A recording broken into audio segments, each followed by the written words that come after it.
All right. You know what it is. TGIF, Friday, February 24th. Back here on the Dre Santos YouTube channel. I'm your boy Dre, and welcome back. Always much appreciated for you guys hanging out with your boy, whether it's during the live stream or the post stream.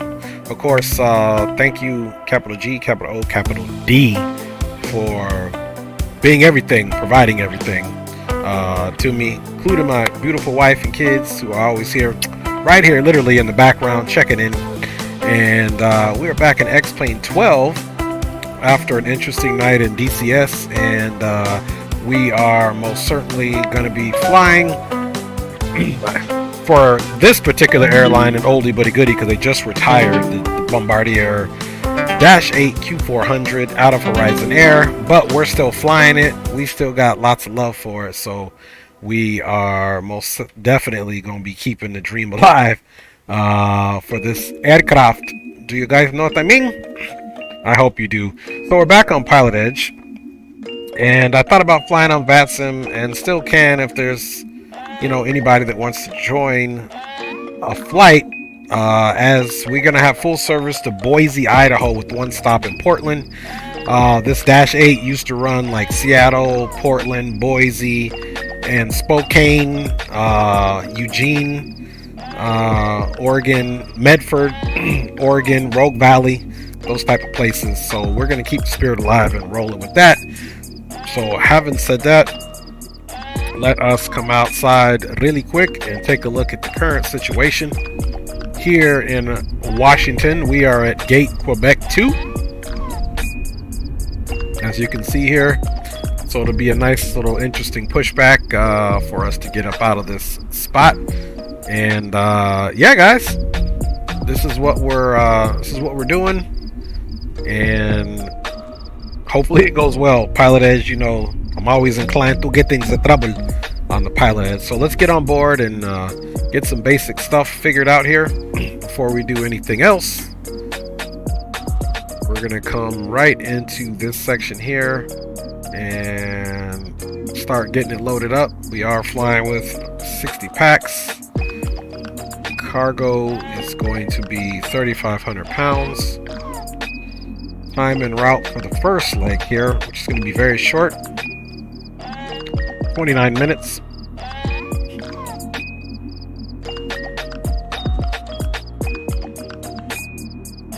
And fuel that we need for this flight, block fuel is 5329. That includes some fuel, 500 pounds extra fuel. So 5329 is what we got. And let's check the center of gravity. Looks good. So 29, 35, 60, all that's looking really good.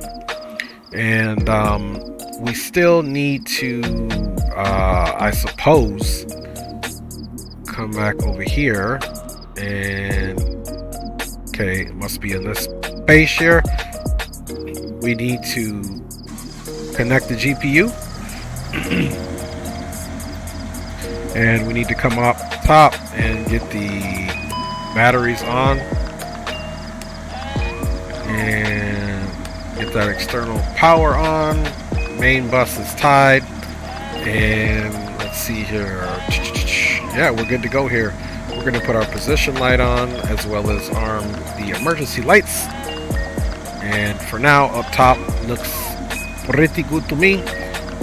Circulation fan bleeds are off, APU is off, gust lock is in place, and throttles are at idle.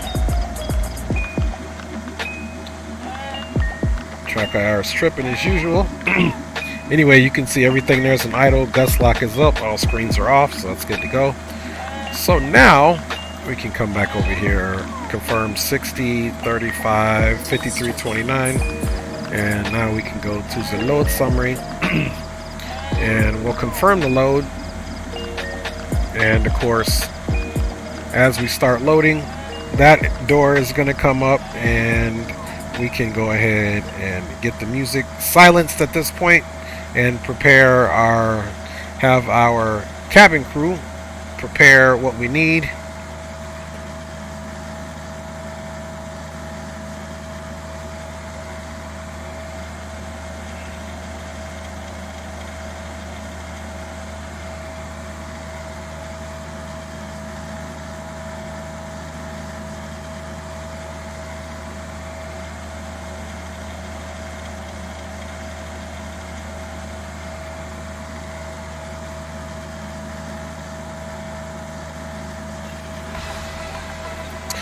Alright, so we got the plane loading. There is no IRS here, but there definitely is a good reason to look this way, because we got to get certain screens turned on. Turn on our CDUs here, or FMCs. And I'm just going to come down here to the middle. And this is how we turn our screens on, just by rolling these bad boys over.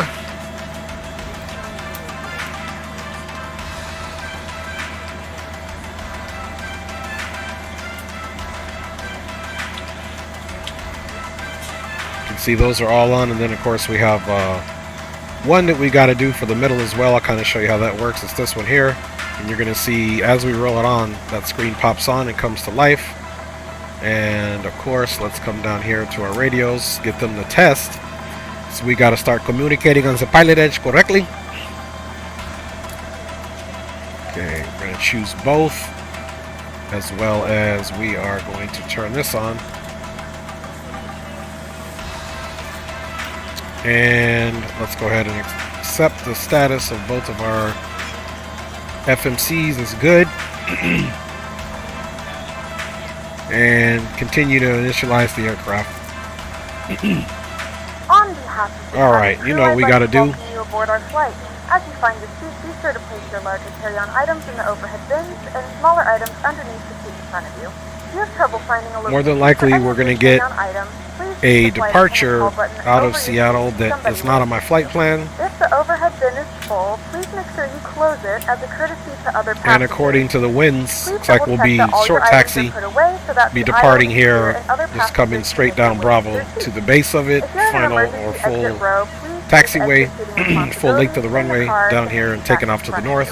If you're not able to comply with these actions, so I think that's what's going on based off the sim brief, but sometimes sim brief does get it wrong. During the rest of the boarding process, but we do ask that laptops, tablets, and any other larger electronic devices are stowed of the belief they're going to give us the Seattle 8,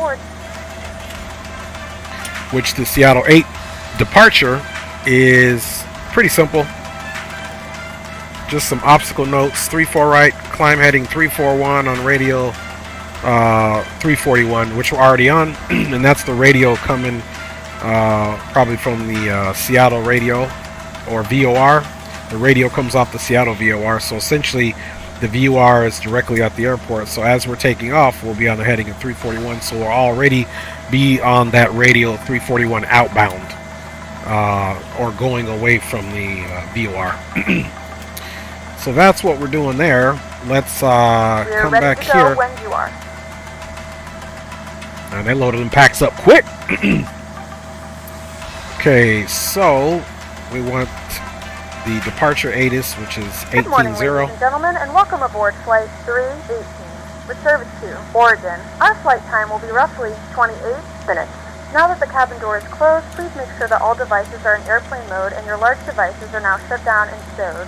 Please fasten your seatbelt and make sure that all tray tables and seat backs are in a full upright and locked position for departure. Cabin crew, prepare doors for departure, cross-check, verify straps, and stand by for all calls. Sky clear. Temperature 2. ILS runway 34 center. Runway 34 left. And runway 34 right approach in use. Simultaneous approaches to parallel runways in use. Simultaneous approaches in use between Seattle and Boeing Field. Traffic below you on final. VFR departures, contact clearance delivery. Advise on course heading, altitude, and if flight following is requested. Read back all runway assignments and hold short instructions. Advise on initial contact. You have information Lima. So Lima's current. Seattle Tacoma International Airport. ATIS information Lima. 0253 Zulu. Wind 330 at Niner. Visibility 10. 20,000 scattered. Temperature -1. Dew point -8. Altimeter 3009er. Arriving and departing runways 34 center, 34 left, 34 right. Visual approaches in use. So we'll be taking ILS runway right. 34 center, runway 34 left, and runway 34 right approach in use. Simultaneous approaches to parallel runways in use. Simultaneous approaches in use between Seattle and Boeing Field. Traffic below you on final. VFR departures, contact clearance delivery. Advise on course heading. Altitude.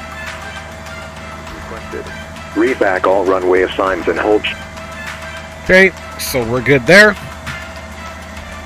Now what I'm going to do, 18.1, just to make sure that first radio is on, so that we don't have to do a radio check with PilotEdge. You know, I know they just love when we give them comms check, just to annoy them.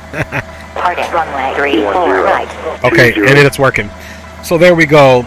Justin Spungen says, what runways are currently being used in Portland? I think the 10s, I think you're right. And retired firefighters in the house. Hello, Captain. How are you doing today, sir? Good. My fellow Army combat veteran there in the house. Don't mind me. Just got a little bit of paint from the Army on my arm for life. But I am doing well, guys. TGIF, thank you so much. Appreciate you guys 100% for checking out. Okay, guys. So now we need to go to Seattle clearance, which is 128. So our goal is to not get in trouble tonight on PilotEdge. We'll see if it happens. 128. Okay, here is the clearance. We'll be calling for that. And Spawn and Simon says, Dre, man, what is good, my brother? Appreciate you guys. Yeah, and like I said, Justin, I'm pretty sure. James Johnson says he is here as well. Gracias, papá, por acompañarnos aquí en este stream.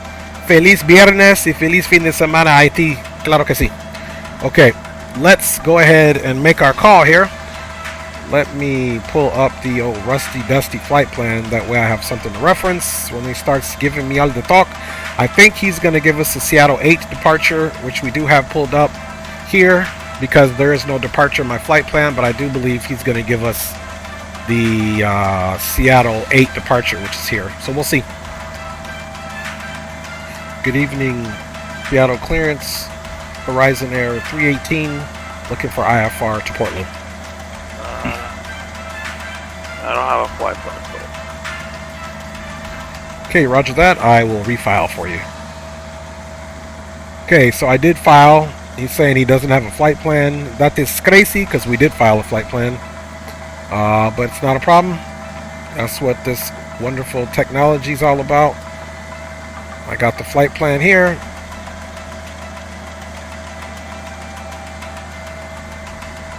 Okay, ensure you connect to the network using the call sign Horizon Air 318, which I did, and it said it did that last time, so.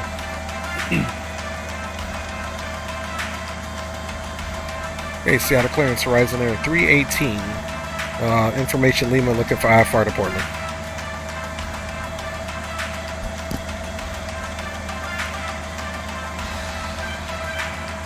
So he's probably taking a second so that he can look at which departure he's going to give us. Hopefully it's the Seattle 8, but if not, then we will figure out what it will be. Either way, he's got to vector us.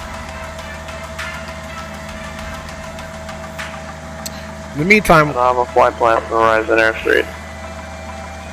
Okay, Roger, I don't know what's going on. Your system told me twice already that the flight plan has been filed successfully right on the pilotedge.net for Horizon 318. Right, and I don't think I have a Horizon Air 318. I don't see it, so just check on your side. Okay, I'll do it one more time. Every time I does it, though, you get the yellow thing on the flight plan that says flight plan filed successfully. So. All right, I'll tell you right now, you're connected as Delta 318. So if you can fix that. Okay, maybe that is the problem. I'll fix that for you right now, sir. So. That's probably, now that part could probably be true. So that part is true.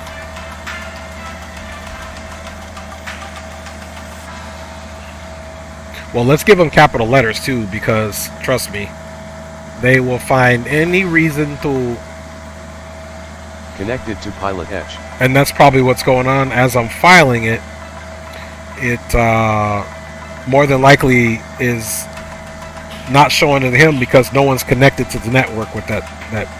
So we're gonna do it one more time, man. Third time is the charm. Flight plans can be filed prior to connecting to the network. There we go. Ensure you connect to the network as Horizon 318. Okay, so that was part of the problem. I was connected as Delta. Horizon 318, once again, information Lima here in Seattle, looking for IFR to Portland. So that's probably what happened. And if not, he can file it for us. We'll just tell us what we need filed.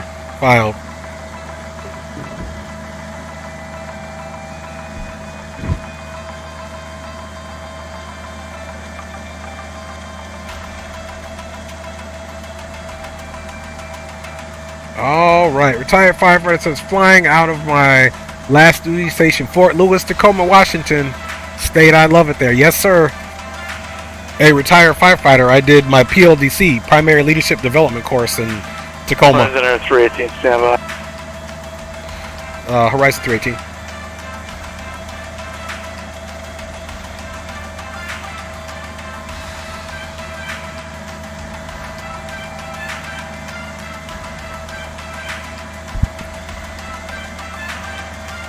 Seattle clearance, Horizon 318. Horizon 318.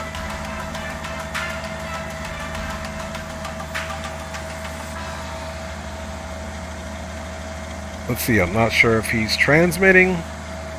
We've got some issues going on here. Tonight on the PilotEdge. This is Horizon 318. Not sure if you made a full transmission, but it cut off after Horizon 318, so I'm not sure what's going on. Yeah, you called me. What, say again? I said standby. Say again? Oh, okay, Roger. I thought you had called me, so I was just reporting that I was here on station, ready to receive the clearance if you had it.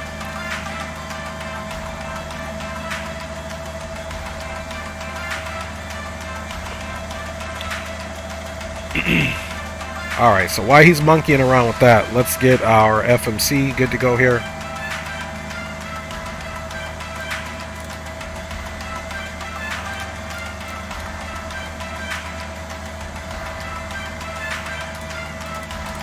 FMS2, FMS2, that is good. And we're gonna assume that it's runway. Portland departure, Cessna 1539er Mike, ready for departure, runway 17 at Aurora State. Correction, November 1539er Mike, release to departure, clearance void if not off in 7 minutes. Frequency change approved, report airborne. Clear for takeoff on 17 and void in 7 minutes if not off, and we'll contact departure in the air.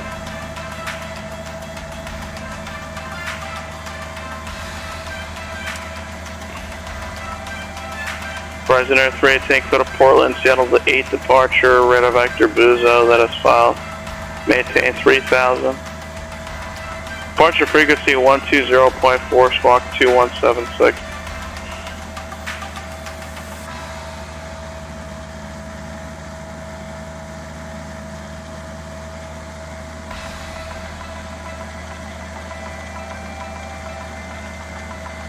Okay, cleared to Portland. International is filed. Seattle 8. Radar vectors to Bumzo. Then it's filed. Climb and maintain 3000. Departures 120.40. Squawking 2176. Horizon Air 318. Horizon Air 318, read back correct. Alright. This guy is like super motivated. Can't you guys tell? Alright. So Bumzo, so we don't need the Seattle VOR. It's gonna, or Boozwo is what it is. So let's go ahead and get this crack-a-lacking here. Alright, so the first thing we can do is put in the departure, and we are gonna assume 34 right. and Seattle 8, which I anticipated.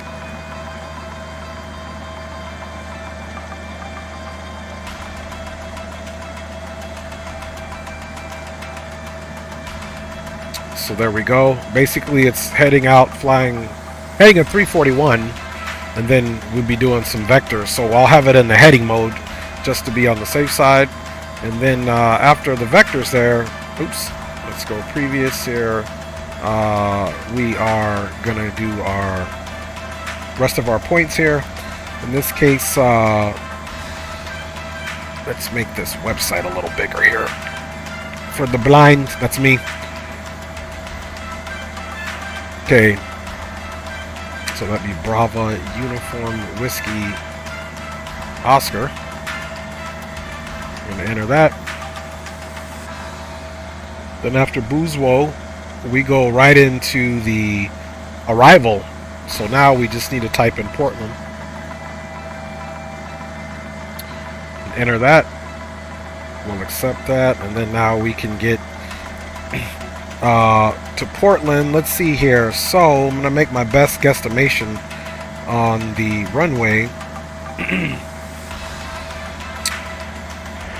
And Portland departure 1539 the winds are out of is at 1,500 for 4,000. Southeast at 110 degrees at 11 knots. November 153 Visibility is under 10 miles. Right down. Altimeter is 3009. So let's go ahead and get the Portland information going here.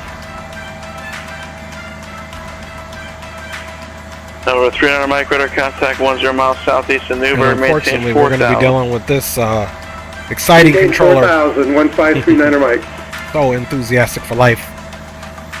So we're taking the 10s. You know, the shorter runway is 10 left. And let's see, let's put a few things in here. Let's get the star in here first before I start making a assumption here. The approach that we're using, oh, we don't know the approach yet, but let's go to the arrival, which is the crater with the Boozwo transition, obviously. It's a shared transition to essentially, but there it is, Boozwo coming in. And then we're expecting an east landing, so we should be coming down to this nut and then turning this way. Probably get buxom. Great news, Captain. Your tow's coming. It is? We didn't even decide how to push back, but I think it does this on this aircraft already. So we essentially need to determine if it's 10 right or 10 left. Let's see if there's any missed instructions. And see, Landon, runway 10 left, 10 right, into buxom, execute ILS 10 left approach. So 10 left I think is the favorite here. So let's plan 10 left, and if we get 10 right, we can adjust our lives at that point. Because here the go-to is a 10 left approach. Let's confirm that here and look at our approaches. Probably has a 10 left and 10 right. All right. Looks like the doors and hatches are closed, and we're ready to we'll connect. go 10 left. And honestly, let me see something here though, because we may request 10 right if it's available, depending on where Charlie 2 is at, which is the gate we need to park at. We got that winching strap and adapter hooked up. Go ahead and let go of the parking brake when you're ready for a push.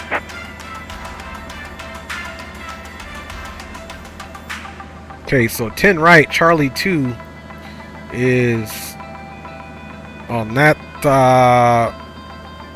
yeah, Charlie 2 should be, see there's C5B, C10.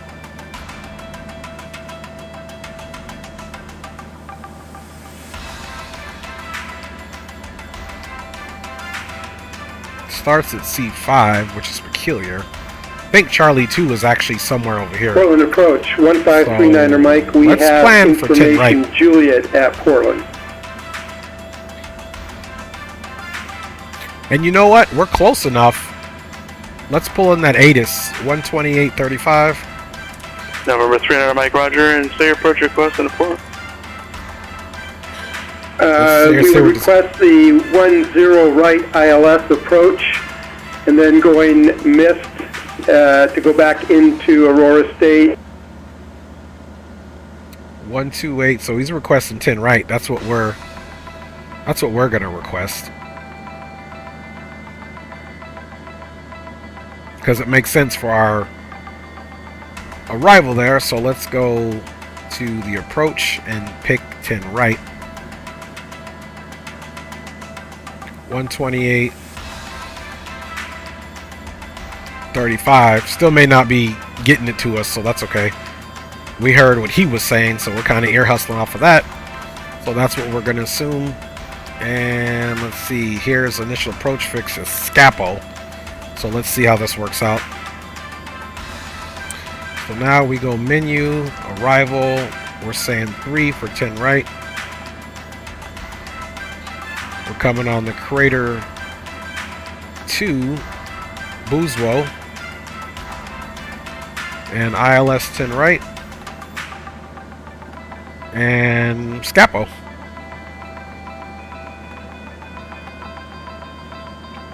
Now we can go back to the flight plan and check it out.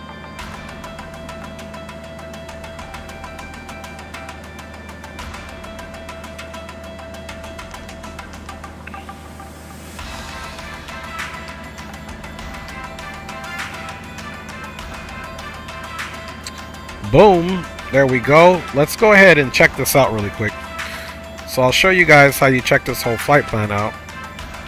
And you see this line coming back because our waypoint's going to be behind us. Right now we're facing the same direction pretty much, or close to it. We're going to take off. If you can see here, we're already pretty much facing the way that we're taking off. So but what we're going to do, we're going to hold this, we're going to hit this format button once, and we should be in the plan mode here. See, there's the vector. Back to Boozwo.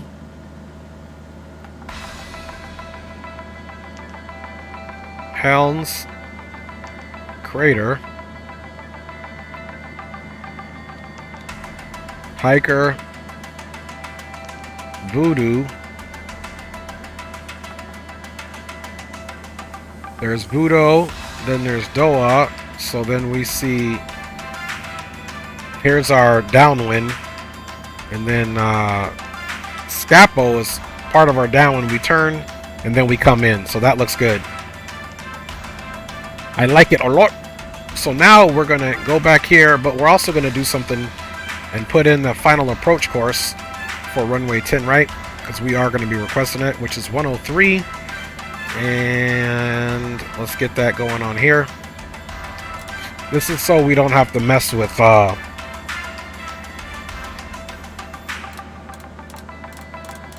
I say it was. It's 103.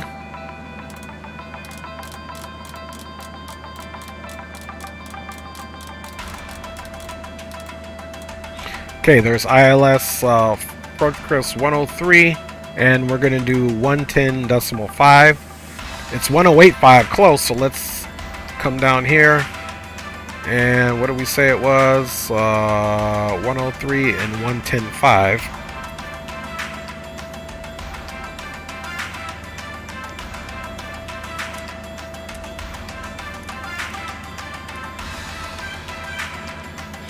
And we'll do it for the same side over here for the first officers. Okay, 110.5, 110.5, 110.5, 103. 110.5. And 103, now it should be reflected here in our ILS information, heading 103, 110.5, so that's good. It's a very short flight, so we got to do as much on the ground now so it's smoother in the air. Let's hold that format button so it'll bring it back to what we want to see here. And then let's put in our fuel information. Okay, we've got 60 packs. 3,500. Actually, you know what? That's not for the packs. I don't need that. Let's see. Oops, fuel. Let's see. Let's start with this again. Okay, we'll do 60 packs. Enter. Enter cargo. 3,500. And 60 pounds at. I might need to come back here and put what their weight is. Total fuel on board. Okay, total cargo weight, packs 60 fuel weight, takeoff weight. So I don't know if the packs gives me a weight. We'll see if it does. Let's see. The takeoff fuel weight is 5329. So we got that.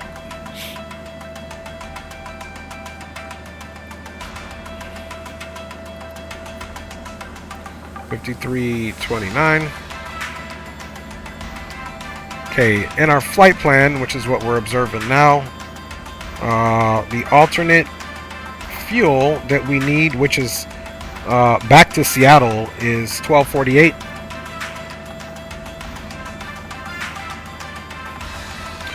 Okay, our contingency hold fuel is 607 pounds. And we put extra 500 up in this bad boy. So there you go. Now let me check something here. It's asking at what percentage are these passengers.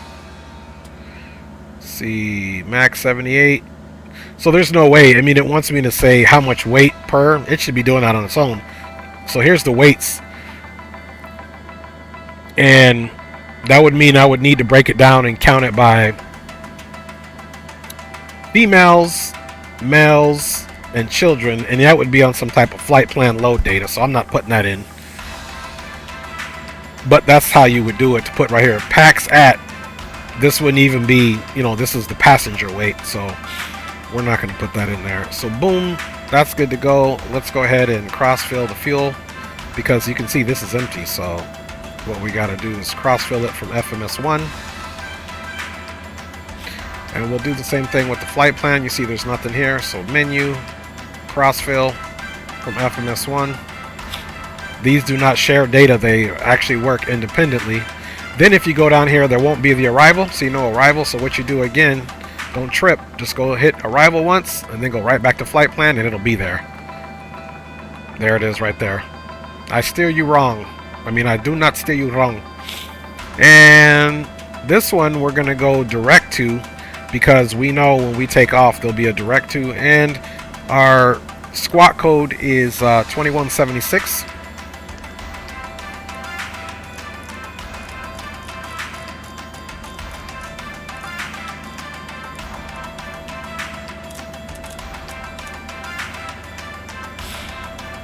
And there we go. Let's go ahead and just go on altitude now, since we are about to leave. Okay, I did hear the doors closed, but we want to check it. So the way you check to see if the doors are closed.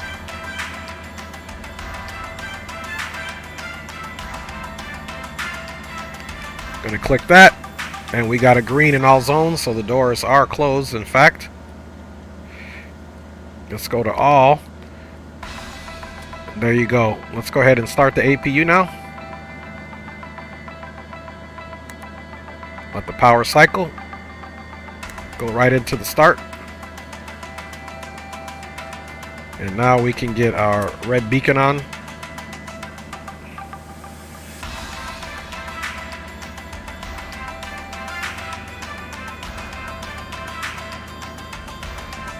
And here will be the APO, so we'll know once the APU generator has been connected.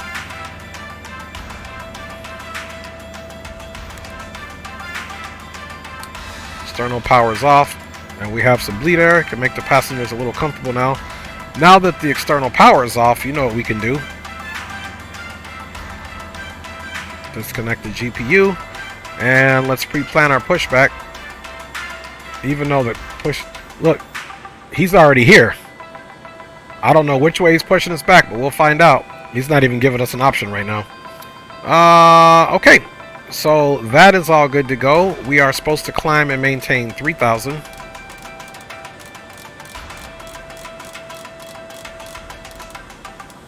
And we're going to climb out on the heading mode. We'll select that altitude. We're going to do a vertical speed climb. And we are planning to pitch up about 2,100 feet per minute. Heading select, altitude selected. So that'll be our profile. We already got our flight director on. This one is reading FMS1, FMS2. Now we can get this onto a little bit better of a situation. There we go. And let's see here. Let's get the weather TCAS information on. So that's going to be our terrain radar, and we'll do the same for this side. There you go. And I don't think we need the weather on that side, so bada bing, bada boom. And let's, okay, we'll bring that one back. We'll leave this side over here. Yeah, we'll leave that side pushed out a little bit. And guys, I think we're pretty much ready to go. Everything down there looks good. Now, of course, we need to get our frequencies for departure. Let's see, we are planning, ground is 1217.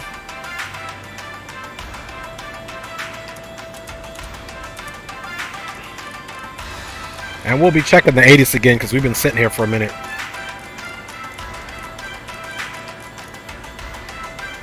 And I'll check you guys out in the chat here in a second. Okay, 1217 power for 3-4 right is 19.9.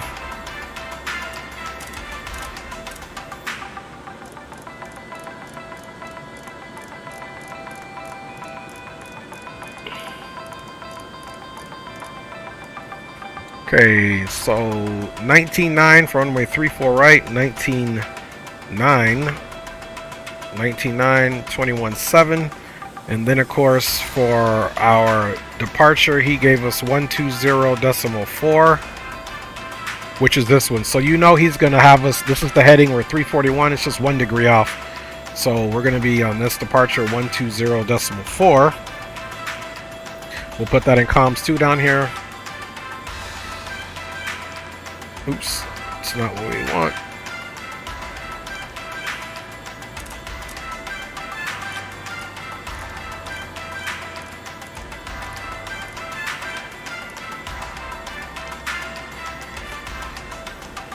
Okay, let's listen to that. Seattle information Oscar 1940 Zulu wind light and variable visibility more than 10 miles sky clear temperature 2 dew point -15 altimeter 3007 arriving runway 34 right departing runway 34 right advise on initial contact you have information Oscar contact clearance delivery advise on course heading altitude and if flight following is requested. Read back all runway assigns and hold short instructions. Advise on initial contact you have information Mike. See, Mike is current now. Seattle Tacoma International Airport. ATIS information Mike. 0353 Zulu. Wind 350 at Niner. Visibility 10. Sky condition clear. Temperature -1. Dew point -8. Altimeter 300 Niner. Arriving and departing runways 34 center, 34 left, 34 right. Visual approaches in use. ILS runway 34 center, runway 34 left, and runway 34 right approach in use. Simultaneous approaches parallel runways in use. Okay, we just turned that off, so now we know it is 3009 on the altimeter. 2981 information pop. I expect the RNAV runway 1 right approach. Alright, APU is on. We have the red beacon on. And we are ready to go. So let's go for a pushback. Information pop.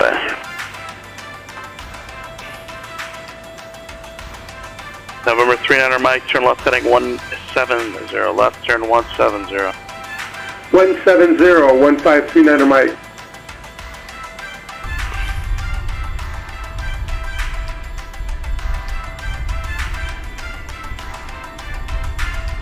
So there's the pushback guy, got us ready to go. Let's see here. Let's go better pushback. Hey, Captain, let me know where you want this thing. No dizzy.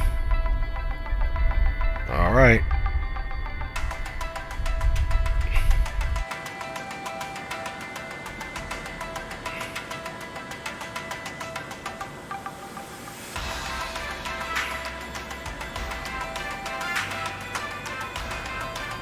Here comes the pushback. Light them up. Reading Tower 783 Alpha Bravo holding short runway 16 ready for departure. 783 Alpha Bravo, ready tower runway 16 equipped. All right, guys, here we go. 783 Alpha Bravo. Welcome aboard. Green lights in the house. Justin Spudgeon, that's what the Q4 used to park. Yes, sir. Park at the Bravo gates. Okay. I do 10 right arrival. The gates where Alaska parks is on that side. Right. And there's a couple of gates they park on the other side as well. Zato Flies is in the house. Big up to you. And James Johnson says that he has a Patreon with me. Es una que no te lo pero pasar. Okay, appreciate you. El Señor Johnson. Good to see you, Zatos. Hope you're well.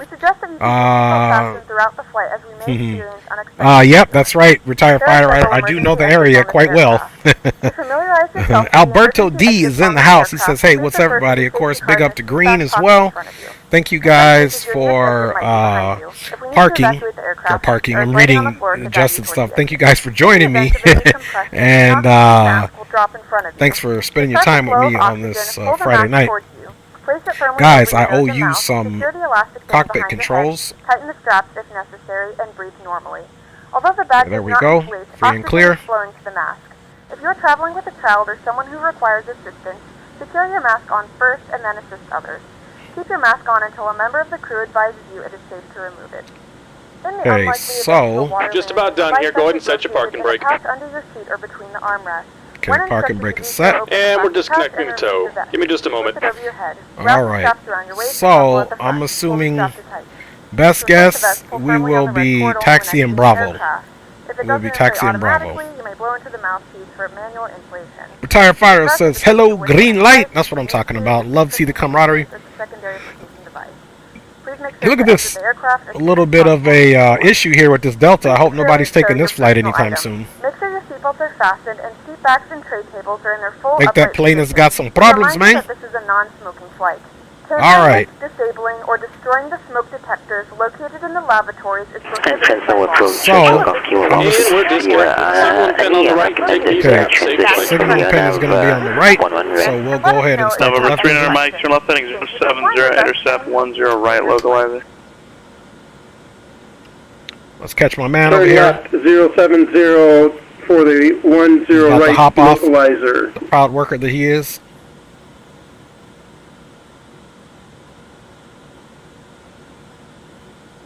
Bam! You see that? My man floated off. He was here, then here. That's what I'm talking about. My man don't even use his feet. I don't think he ever needs a foot rub. Alright, here we go, guys. Bada bing, bada boom. Now, this aircraft, you do start with the bleeds off, so we have to make the passengers slightly uncomfortable for a second. That is off. And we are ready for engine start. We're going to start the right side first. Charlie Golf, Kilo Alpha Sierra, Quebec, Fresno Airport. Redirect Fresno Airport, Charlie Golf Kilo Alpha.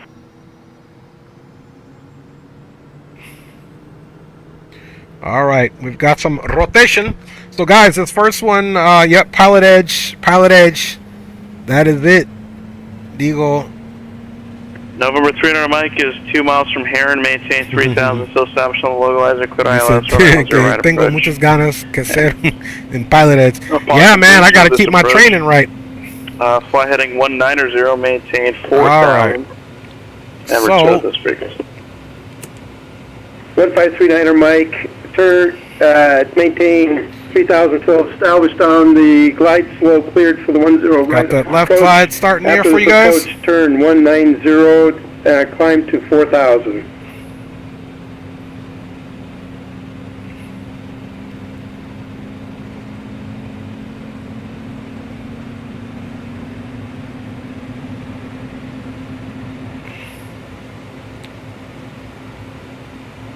Alright, engines are stable, torque is stable, prop is stable, ITT is stable. Just for a heads up for us. Just to know what we're going to do, what we're going to get. Okay, let's go ahead and double check prop area, everything is clear. Okay, we're going props up. Charlie Golf, Kilo Alpha Sierra, expect radar vectors, ILS, or correction, radar vectors, RNAV, runway 11 right approach. Okay, thank you very much. We can expect the vectors for the nav 1 on right approach. Charlie Golf Kilo Alpha next. We're 3 Alpha Bravo, okay, contact props are up and 007. running. They are stable. which means we got good generators now. So what we're going to do now, we're going to untie the bus. Generators 1 and 2 are already on. Bus is untied. Generator can come off and APU can come off. We are taking off with the bleeds on. And let's also take a look here at our landing altitude in Portland. I do believe the altitude is pretty low. See, 10 right. Landing elevation is a whopping 23. 3 Alpha Bravo, open center right in. So where it's at now on 0 is just fine. We don't need to do anything with that. Now we do need to hear our pilots on. Charlie Golf Kilo Alpha C, just requesting a descent. And let's do a windshield warm up. Charlie Golf Kilo Pilot Alpha side window heat maintain is 5,000. on. And the skies are clear, so we don't need to worry about that. Maintain 5,000, Charlie Golf Okay guys, let's go with our anti-skid.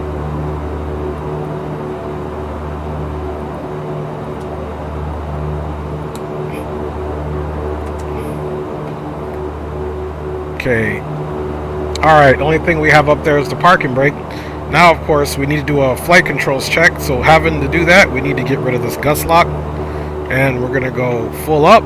You guys can see we're going to be paying attention to this as well as our flight controls. Full down. Aileron left. Neutral. Aileron right.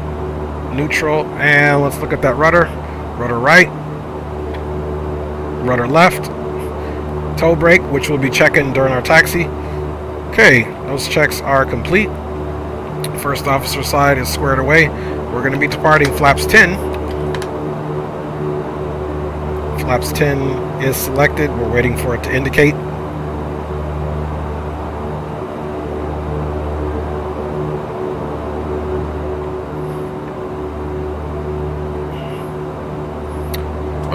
Let's try flaps 5 and see what we get. I think flaps 10 could be a little too aggressive. There we go. We'll depart flaps 5, and we've got a VR or V10104, V rotate 108, climb out 115, and everything else is looking copacetic there. Our altimeter is set 3009, and our ILS information for the arriving runway is already set in there. So, November 153 we'll call for taxi now. Flaps are set, flight control checks are done. Portland Tower, 1529 Mike. Taxi briefing is complete as well. Doors are all buttoned up. And we think we're going to be going straight out and left onto Bravo. Seattle ground, horizon 318 pushback and started with information. Mike on board is ready to taxi.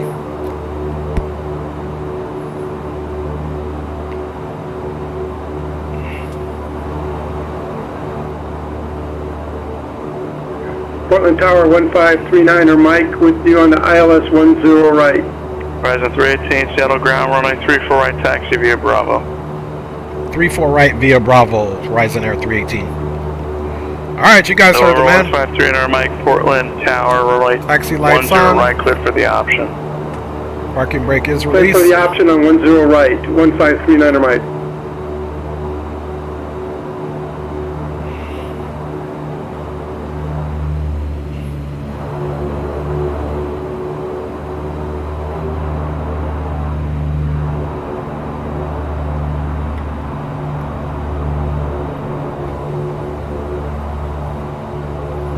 Alright guys.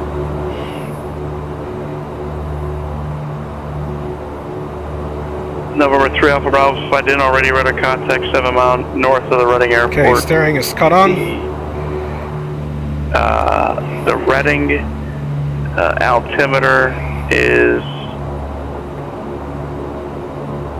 Stand by. Correction, the Reading altimeter 2985.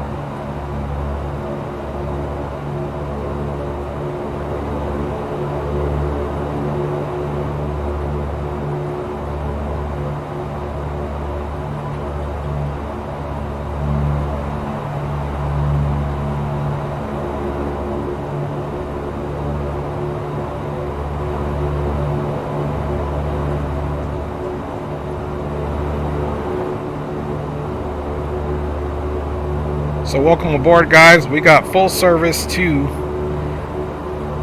Boise, Idaho, one stop in Portland for the passenger change.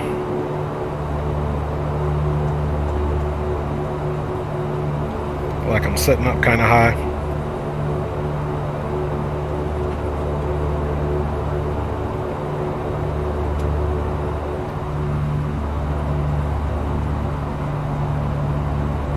Okay guys, on this takeoff we do need auto feather on, as well as auxiliary tanks 1 and 2.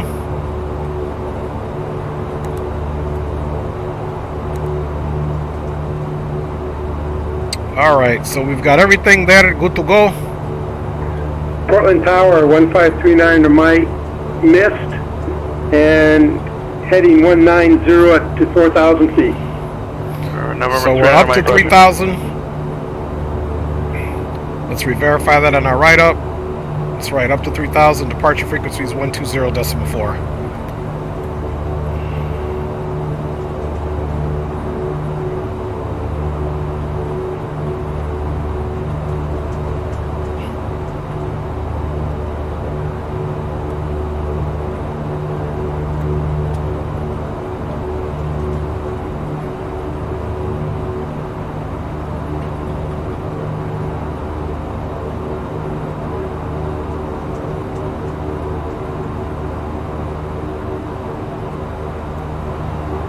HD Simulation is in the house. Big up to you.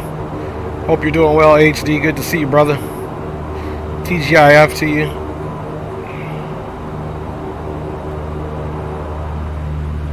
Charlie Golf Kilo Alpha Sierra, turn right heading 300 to set and maintain 3,000.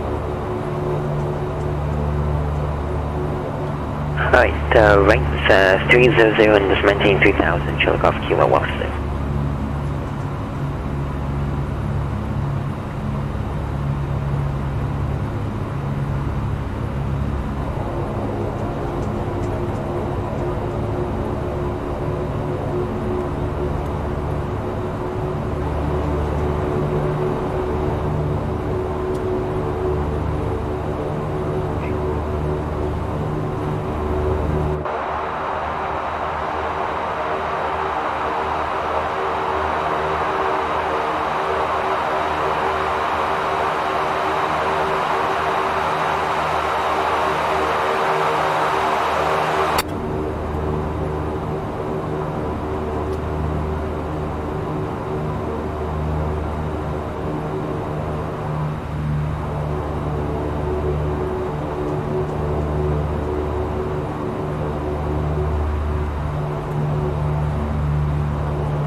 Alright, so let's switch over to the tower frequency and get our departure in there. So 120.4. And that's exactly what it is. Okay, perfect.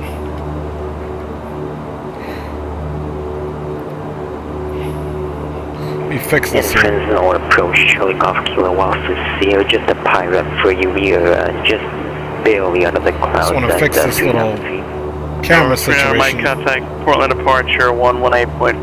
Correction now, the frequency 118.42. 118.42, 1539 Mike. Seattle Tower, horizon 318 on Bravo, holding short 34 right, ready for departure.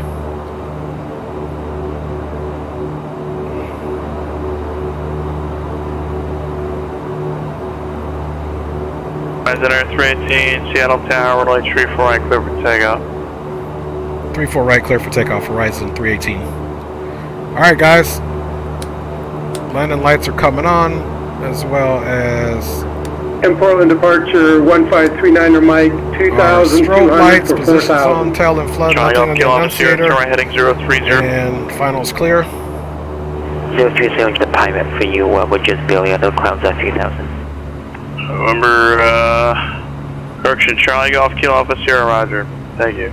November 300 Mike, Portland departure, radar contact, and what was your approach request to, I'm sorry, was it Pearson? Aurora, Kilo Uniform Alpha Oscar, and request the RNAV 17 approach.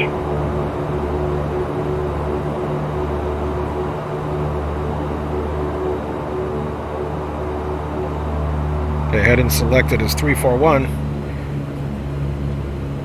November 300 Mike, Roger, clear direct Moki. Alright, let's get the clock Clear started. direct Moki, Clock 15 started. Mike. Flight mode on the spoilers. November 300 Mike, clear direct Moki. Clear Take up direct power set. Moki, 1539 Mike. Airspeed is alive. Sorry, November 300 Mike, second. Just 80 verify knots. clear direct Moki. Roger, clear direct Rotate. Moki, can you hear me, 1539 Mike?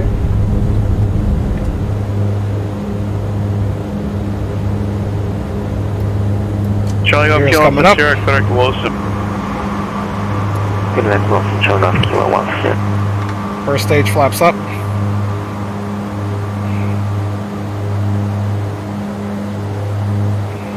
November 300 Mike, I can. Clear direct Moki, thank you. Clear direct Moki, Flying mode pretty quick. 1539 Mike.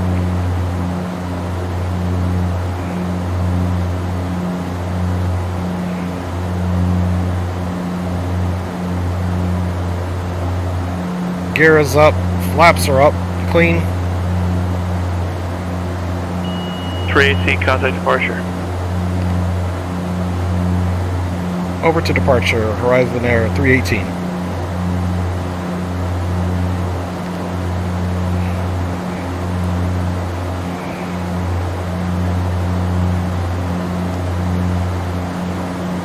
Seattle departure. Horizon 318 is 2,700, climbing 3,000 on a 341 heading. Charlie Golf Kilo Alpha Sierra Crossbow Cement or above 3,000, cleared RNAV, runway 11 right at, correction, cleared straight in, RNAV, runway 11 right approach. Okay, class Wilson at above 3,000 and cleared the nav, runway 11 right, Charlie Golf Kilo 16. Horizon Air 318, turn left heading 270, Seattle departure, radar contact. And climb and maintain 15,000. 270 on the heading up to 15,000, Horizon Air 318.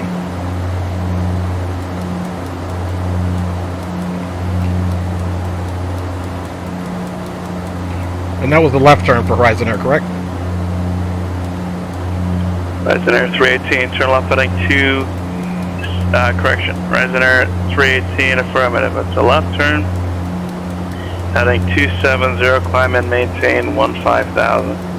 15,000, left heading to 270. Thanks a lot, Horizon 318.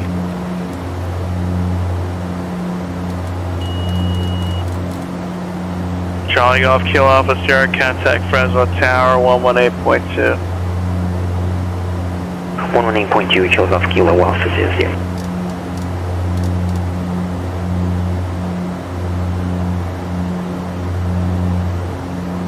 The Fresno Tower, Charlie Golf Kilo Alpha Sierra with you 3,000. Okay, we're on heading 270. We're climbing on indicated airspeed climb. November 1539 Mike, cross Moki at 4,000, Okay, cleared auto feather RNAV, is runway deselected. 17 approach. Gonna leave that on no for now. Clear Moki at 4,000 and cleared for the RNAV 17 approach, 1539 Mike. Charlie Golf Kilo Alpha Sierra, Fresno Tower, runway 11 right, cleared to land. 11 right, clear land, Charlie Golf Kilo Alpha 0. Horizon Air 318, just, okay, I see you climbing now. Clear direct Buzo, climb maintain 17,000. Up to 17,000, clear direct Boozewell for Horizon Air 318.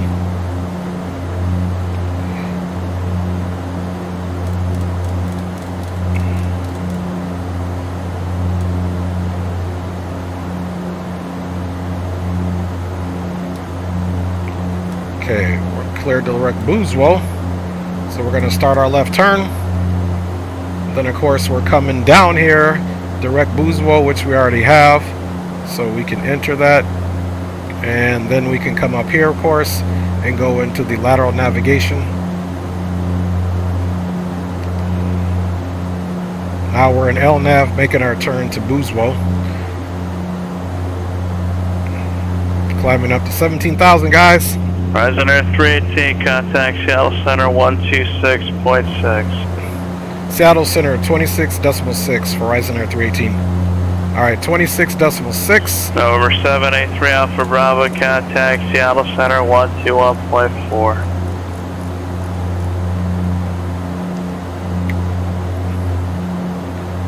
Good evening, Seattle Center, Horizon Air 318, 6,200, climbing 17,000. Horizon Air 318, Seattle Center, roger. The Olympia altimeter 3011. 3011, Horizon Air 318. November 153, Mike, are you, you're inbound on the approach? So we are traveling under the flight levels for this route, so November 153, Mike, no traffic observed between you and Aurora. Rate of service terminated. Frequency change. Be getting altimeter updates. We're directing in the air approach on this frequency. And climbing on the ground 7,800 at 171 indicated airspeed. We can get our auxiliary pumps off now. And leave the rest on. And you can see that this is not reflected because, again, they're not tied to like your turbojet aircraft. So we have to come over here basically and trick this to say, you know, direct to Boozwo, even though it's not affecting the aircraft because the FMS1 is in the command, but now it's going to at least reflect graphically anyway. And we'll arrange that one out, and let's clear some of that data off.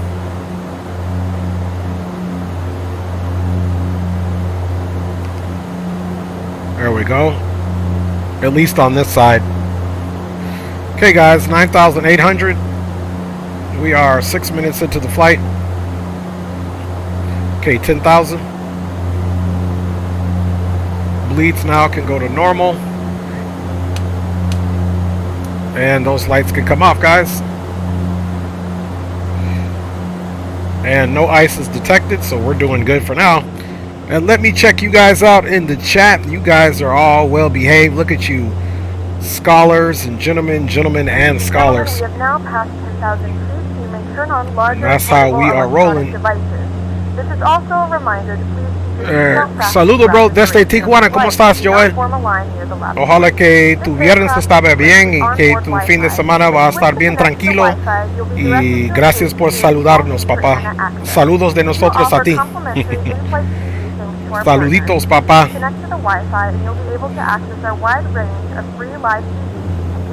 Alright, guys, and there you have it. There is the airport here. There's the runway that we departed. We basically came out and he vectored us into a left crosswind and then into basically a left downwind, if you will, for the wind departing the airport. Heading south to Portland.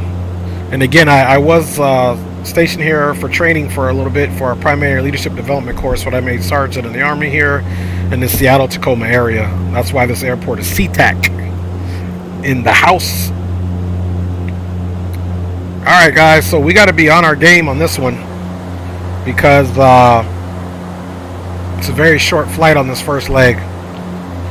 Second leg will be a little longer, but not by that much. We're just going to Boise. Horizon Air retired. Alaska / Horizon Air retired. They're no longer using the Dash 8s for these routes. They've subsequently used the Brazilian made aircraft, 20 miles south Embraer 175 for this route. Bravo, Seattle Center, Medford, altimeter 2989. 2989, 783 Alpha Bravo. Map light there. Let's look at these other lights.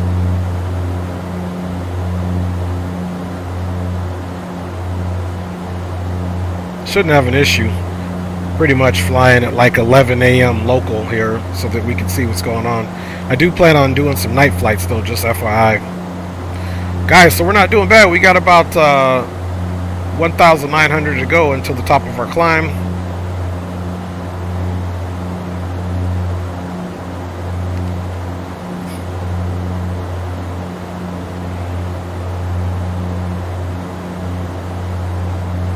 And then we can also kind of figure out what our, once we get to top of climb, we'll put it in the 850 mode for cruise, save a little bit of gas, let those props start taking such a big bite out of crime, and there goes the volcano there.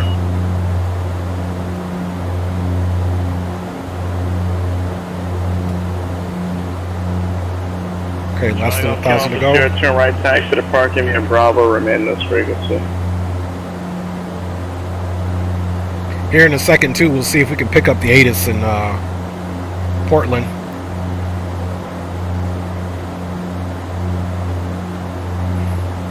So I also like to square up the heading. November 152, Mike I4, correction, I4 cancellation received. Squawk and maintain via fire frequency changes. Okay, as our vertical speed is arrested, 500 feet, 400 feet, and we're almost there. There we go. Let's go ahead and go to the 850 mode. Now we can verify we are in 850 mode here. Everything is the green. Our NHs, our torque, our ITT, oil pressure, temperature, and pressure is looking good, as long with our fuel stores.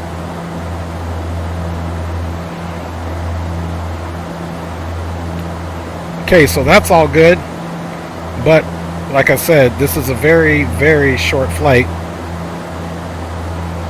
So first of all, let's come here so we can review what we need. Let's get rid of some of these charts that we don't need. See if we are anywhere. Okay, we're off the chart now.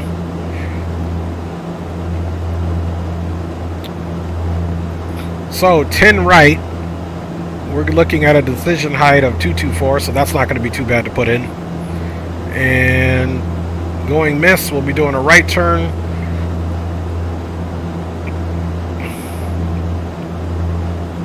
To Mules for the miss approach fix here. Alright, and it's 17.7 DME from Battleground. And of course, it's actually a left turn. It's a left hold. If we were to go missed. Okay, and again, here's that's the departure HOTAS. Let's look for see if the arrival HOTAS here is, okay, it's the same thing, 2835.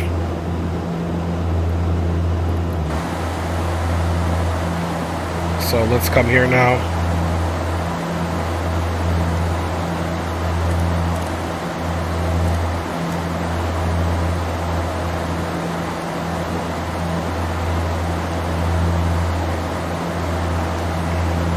Visual approaches in use. Simultaneous approaches to parallel runways in use. VFR departures, contact clearance delivery. Advise on course heading, altitude, and if flight following is requested. Notice to airmen runway 321 close. Read back all runway assignments and hold short instructions. Advise on initial contact. You have information, Yankee. So Yankee. Portland International Airport. 8 disinformation, Yankee. 0353 Zulu. Wind 100 at 11. Visibility 10. Ceiling 19,000 broken. Temperature -1. Dew point -9er.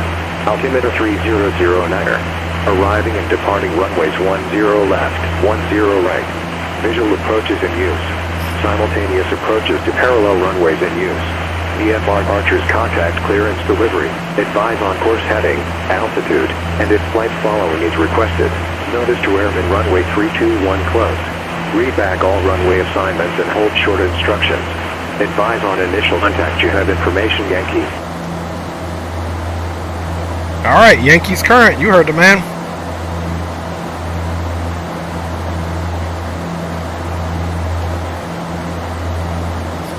Now, one last thing we need to check out is, okay, 10 left to right, then on track 278. So that's what we'll do. And the question is, do we have our first... Okay, this is above 11. So crater is between 13 and 10.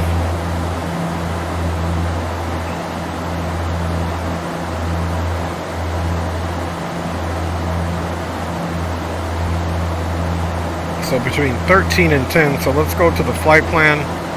And crater, let's make that for 11,000.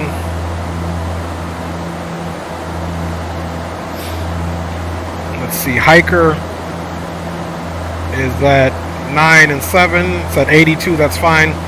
Voodoo should be, yep, at 5, 210, and that's the last one.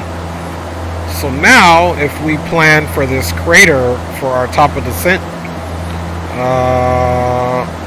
to be at crater at 11,000, because we need to be above 11,000 here. That's why I'm making it 11,000. Just to be on the safe side, we can come into our VNav and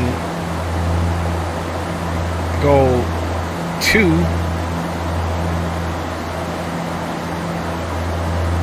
But see, that's not what I wanted. Let's see. I want... Okay, hiker... Okay. Hiker's got it at 7,000.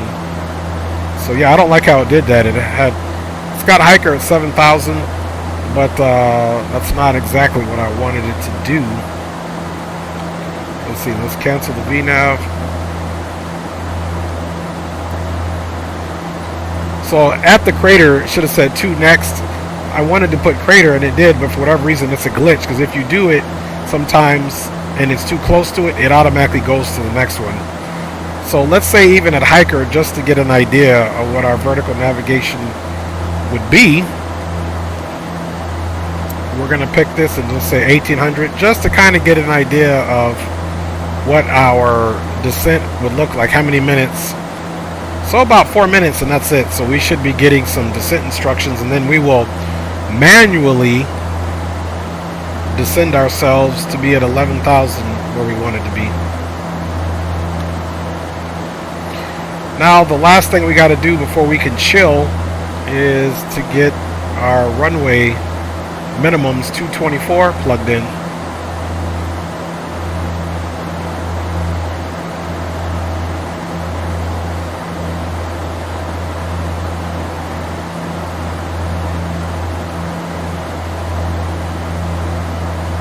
Okay, right there at 225, doesn't get any better than that.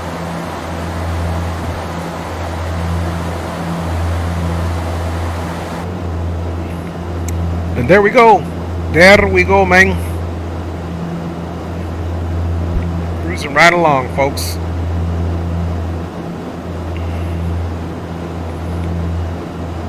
Yeah, so we'll touch down, and then we'll be on our way to Boise, Idaho.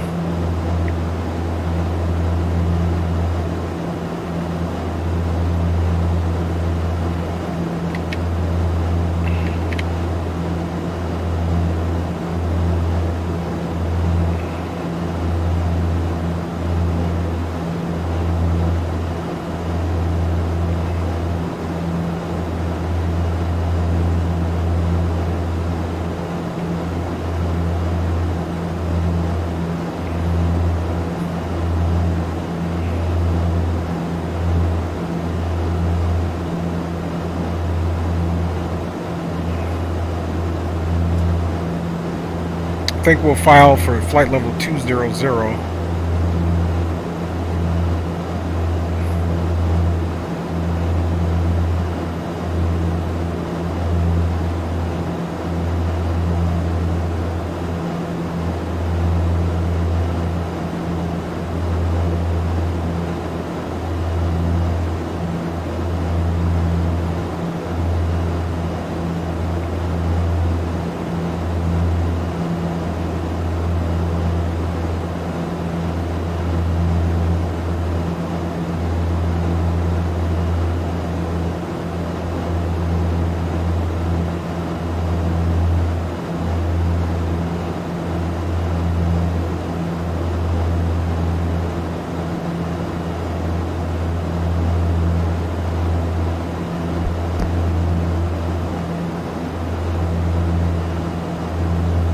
Yeah, not bad. Our next flying time is an hour.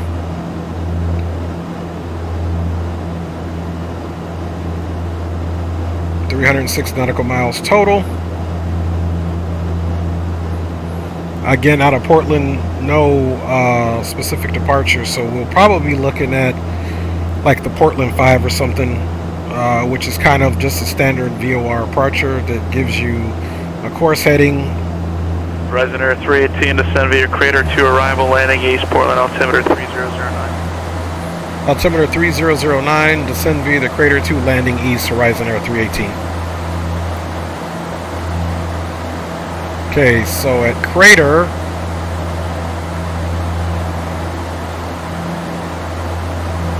it's where we want 11,000.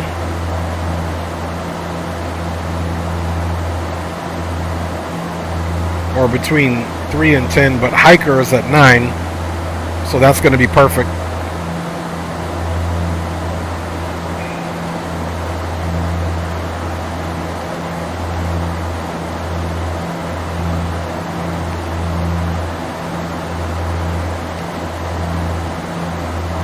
Flight director mode inhibit. Ah, I see why.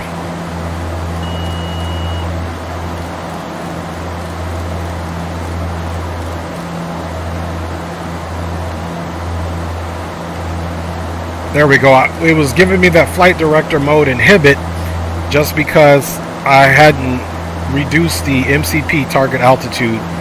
So that's 9,000. Now we have altitude select and vertical navigation so that when this comes down, the aircraft will automatically follow this down. And then we'll just have to monitor our speed. After hiker at 9, we've got voodoo at 5. And there we go. Descent is starting already, guys. Just as quick as we were up in the air, as quick as this descent is starting. Look at that. Right on the top of that volcano. Let's watch our speed. May have to pull back some here.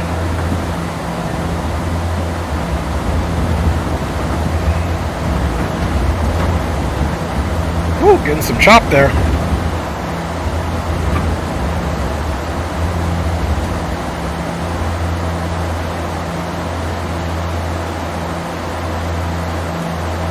Okay, altimeter is set.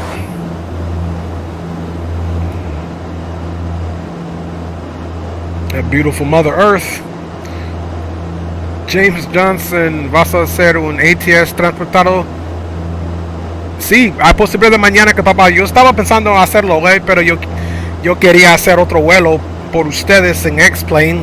Y sí, mañana tengo todo listo para hacer un stream en ATS. ¿Me vas a acompañar o qué? ¿Vas a trabajar mañana? Si no, dime cuando estás libre o disponible, pues, y comunicamos. I'll put my Discord in the chat as well, papá. Okay, guys, so down we go. We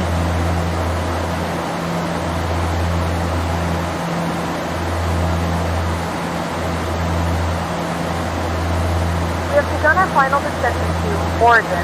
Flight attendants will be passing through the cabin to select any craft one final time. Please ensure tray tables are stowed and seats are in the full upright position. Please also store any carry-on items either in the seat back pocket or under the seat section. Please complete all Wi-Fi related tasks and stow any larger electronics.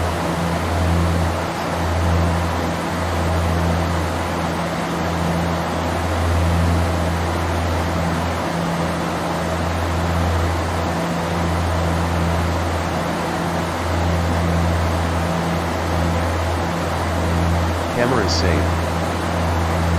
Still trying to work on my view here.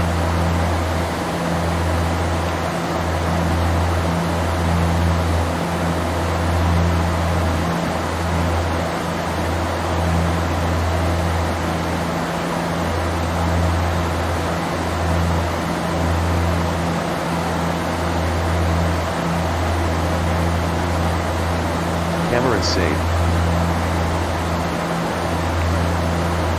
Okay, passing right through 12,000. Let's get our auxiliary pumps on. We don't need the feather.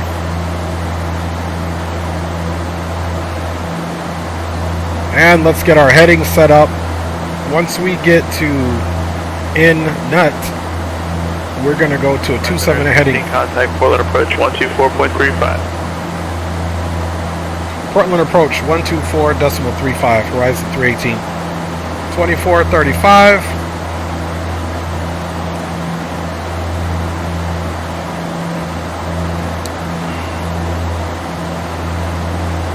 Good evening, Portland approach, horizon air 318, 10,600, descending via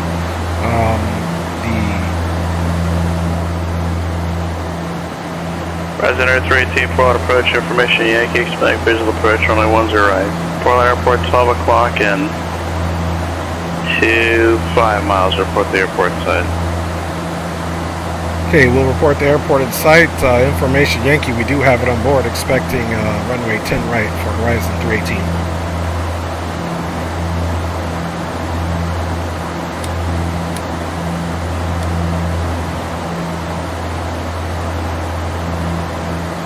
Okay, virtually it's right in front of us. Got to pull our speed back. We're speeding a little bit.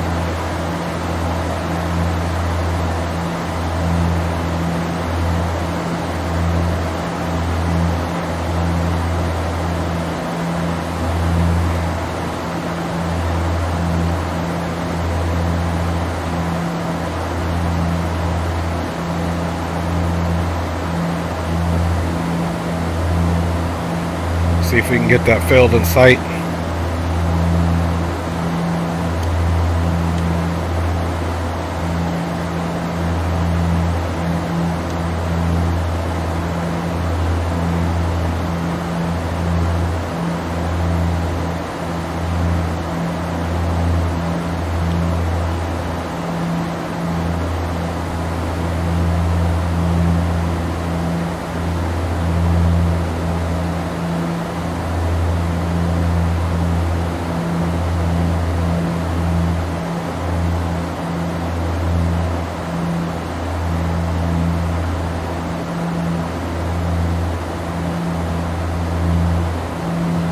Haven't located it yet. So that's the last waypoint. So from here it should be about, let's check our speed too and make sure we're not slowing down too much.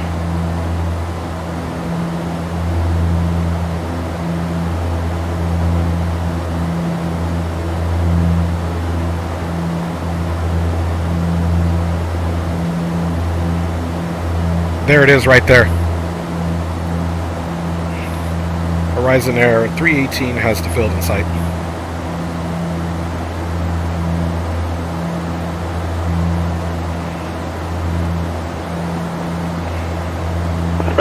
Horizon Air 318, clear visual approach, runway 10 right, contact Portland Tower.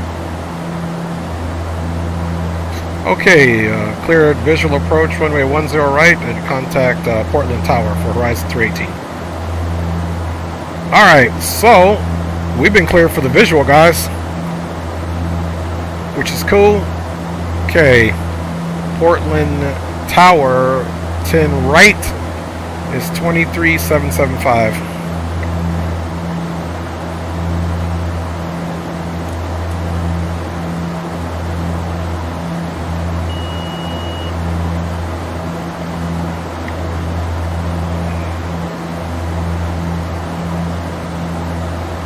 So we'll click over there in a second, and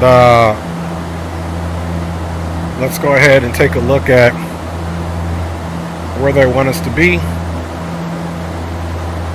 Let's see, Scapel 4,000, Heron they want at 3,100.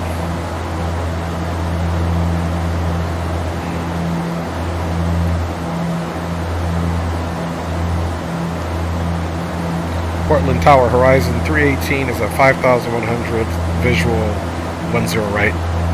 Horizon 318, Portland Tower, runway 10 right, clear to land. 10 right, clear to land, Horizon 318.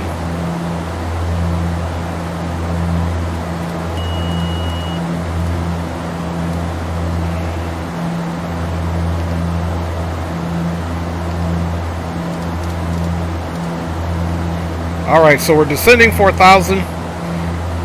And the whole goal is to get Heron, or Scapel's 4,000. So let's go let's make this happen. Let's get a little view here. It's so pretty out here. It's very nice. Very nice. We haven't done a flyby either, so let's get one of those in. Got our landing lights on. Absolutely beautiful, mates.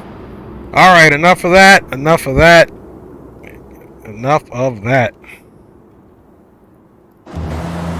Okay, let's get back in here. Slow our roll.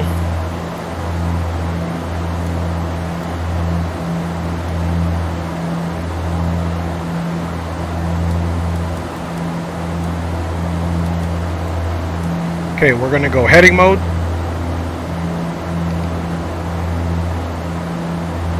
Okay, now we got to get our bleeds to minimum.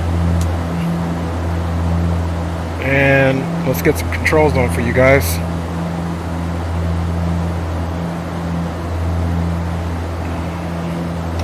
Power up.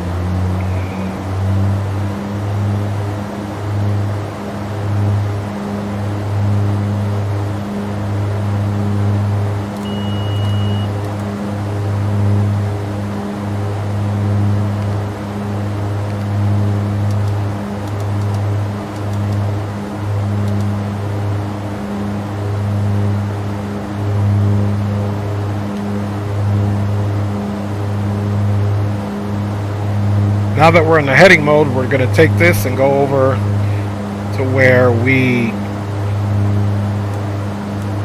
are on the ILS.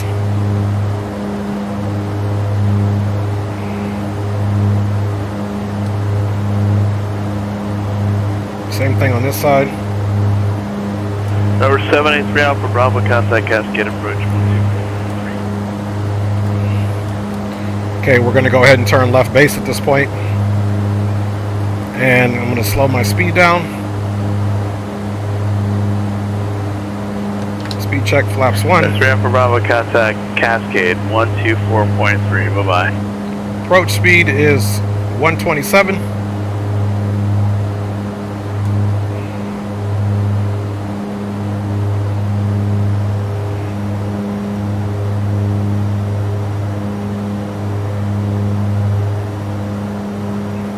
So 110.5, 103, 110.5, 103.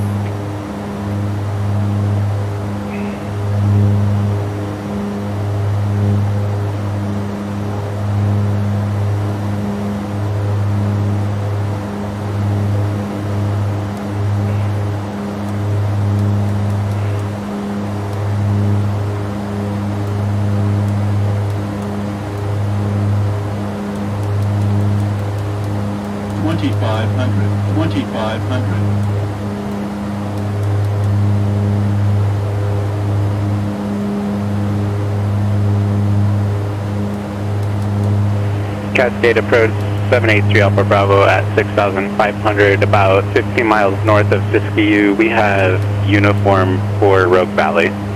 North 783 Alpha Bravo, Cascade approach, interlift down runway 14, port Okay guys, and we're going to be landing flaps 15.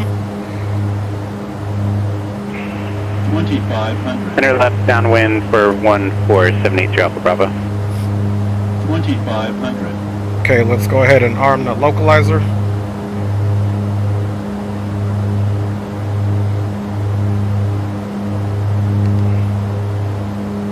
Okay, approach mode. So now we're arming our localizer and our glide slope so that we can get ourselves in there, man.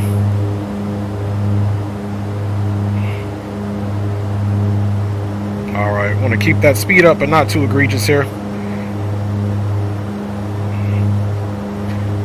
Okay, landing lights are all on. And we have received clearance to land. Let's get a quick look here. So 10 right, so we'll be parking along these gates here between Bravo 3 and here. So we'll come in on 10 right. And bada bing, bada boom.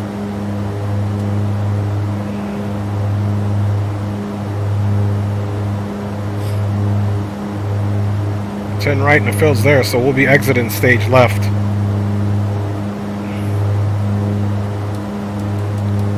Okay, we should be getting a localizer picked up here any second.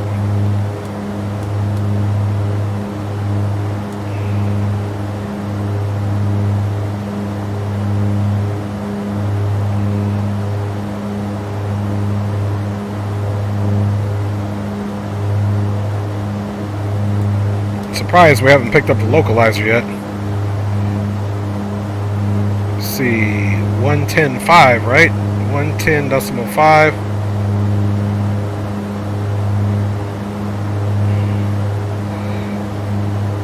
Yeah, 110.5, localizer 10 right.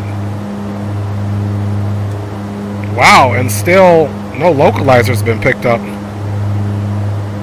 We're in the ILS 110.5, so this is peculiar. Okay, so we got a problem with our localizer not picking up. I don't know if we got everything programmed in, so we're just going to take the aircraft from here. Autopilot off. There's the localizer. It just captured. Did you guys see that? It captured before the glide slope, so no worries. My aircraft.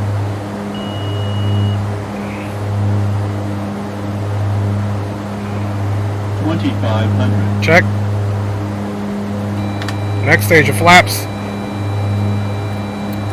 Gears coming down.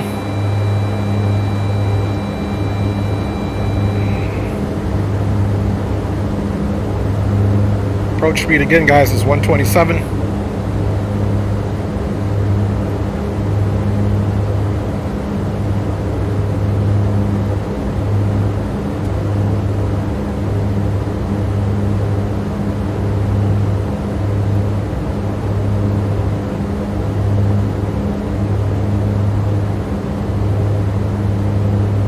Yeah, to me, the localizer captured, as you can see, but it was just too late. Now it's telling us we're capturing the glide slope, but I'm flying this thing manually anyway.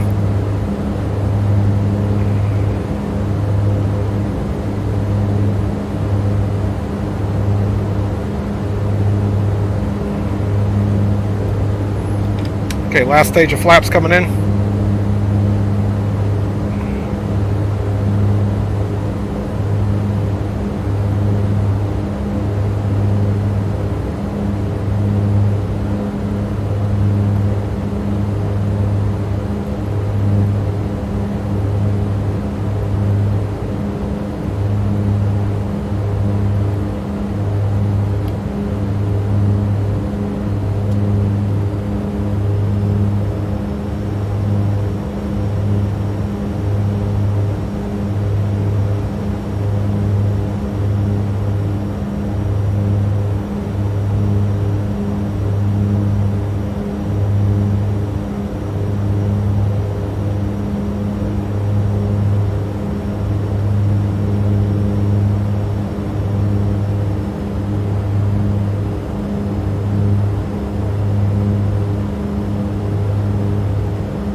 Terrain. 500.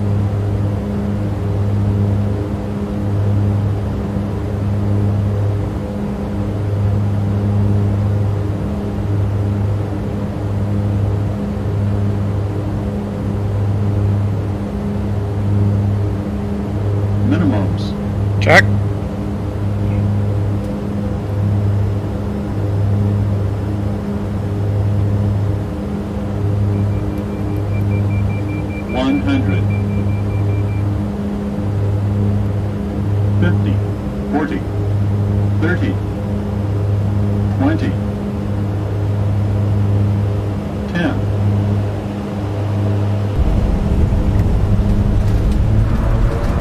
All right, welcome to Portland, everybody.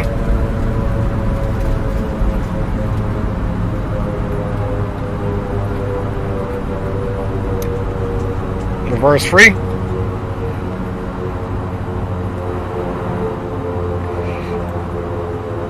All right.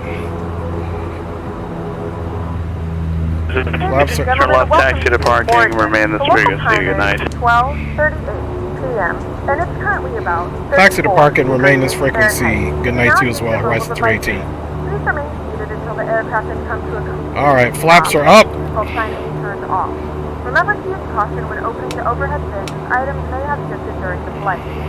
Over 783 Alpha Bravo, radar service terminated. Frequency change approved. Keep your beacon code. Correction, November 783 Alpha Bravo, radar service terminated. Keep your beacon code. Contact Medford Tower 11954. Alright guys, welcome in. 783 Alpha Bravo, we'll keep the code and terminated. Switching the tower, thank you. Okay, flaps are up and clean. Let's come back.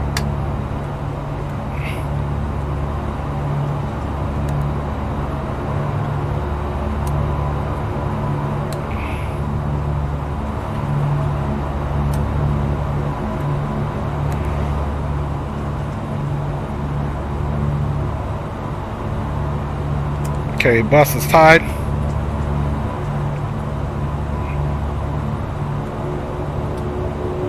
Medford Tower, 783 Alpha Bravo, 10 miles to the southeast, descending out of 5,300 inbound for full stop. There's 783 Alpha Bravo, Medford Tower, landing 14 clear to land. 14 clear to land, thank you, 783 Alpha Bravo. This guy's telling me good night, but he's gonna see me again in one more flight. So welcome to Portland, my peeps.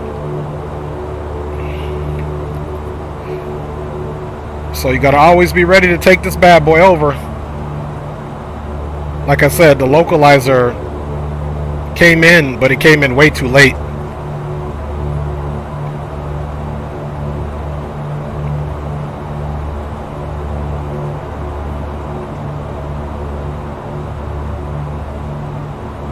Okay, we're getting right on that little strip. We got a little bit further ways to go down and find one of our spots here.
Parking brake is set. Alright, let's cool those engines down, man. Alright. Just gonna let those engines pipe down for a second there. And we are gonna get off. And boom, boom, boom. Okay, we can get recirc going now because the passengers can feel comfortable. And bus is tied, everything is good to go. So let's go ahead now and let's get these engines all the way off now that they're cooled down. Gust lock is up. And guys, welcome to the Portland International Airport. You guys like the accent I just came up with for you guys right now? Alright guys, we did it. Let's get our yoke off. Let me check you guys out. James Johnson, do you drive American Truck Simulator HD? Is he asking HD? Okay, he said Mantequilla, Papa. Close to butter. Appreciate it. Very good graphics, Joel says. So there we go, guys. Let me get rid of me. And we're getting ready to get into the replay. So let's get this off. Green light says, nice. You just landed. Yes, sir, Green. Yes, sir. Let's get off of PilotEdge. Disconnected. So we can run the old trusty, rusty, dusty replay. Alright, there we go. And as you can see, they'll disembark and come over here. We didn't want to pull up to a gate where it's not going to be used anyway because of the height of the aircraft. So guys, we made it in. Appreciate you. He brought us up way past the line, but hey, we listen to homeboy. He works here, not us, so he knows best. All right. Replay time. Next flight, we're going to finish service to Boise.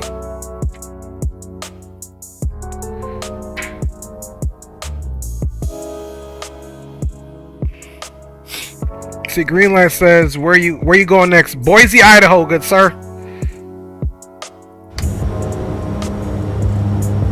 Boise, Idaho. Otro vuelo, papa. Yes, sir. We're going to Boise, Idaho. Otro vuelo. Nos seguimos.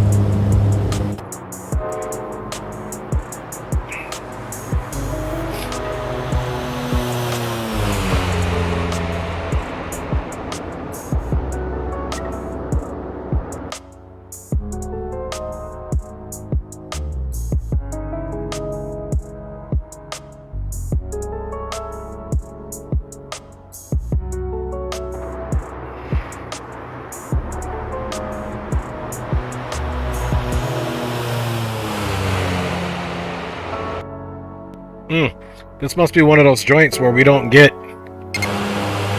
a view. Let's try one more time. There we go. We do get a view.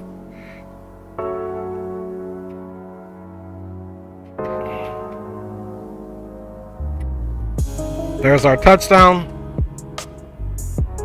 Pretty much center line. Working those rudders, as you can see. Let's go back there and then we'll do another view, just because this tower view doesn't come in to the last second. All right, we'll take it from about right there. See exactly how we did.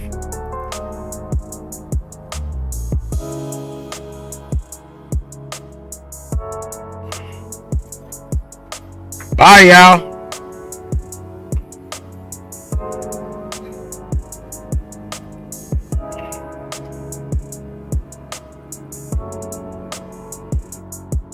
I like it a lot.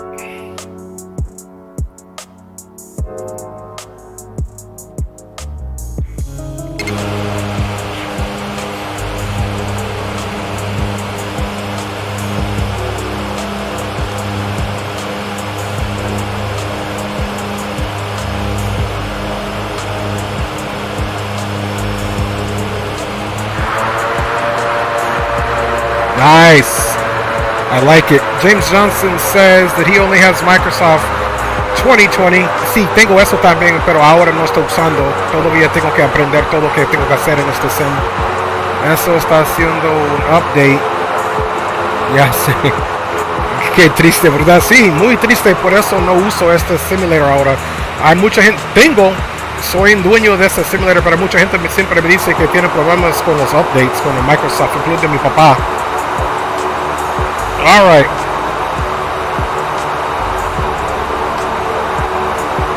Let's rewind that just a little more.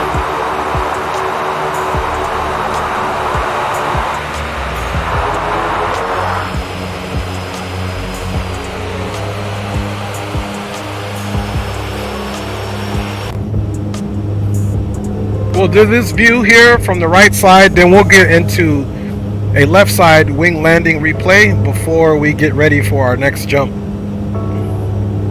Hola, mi amor.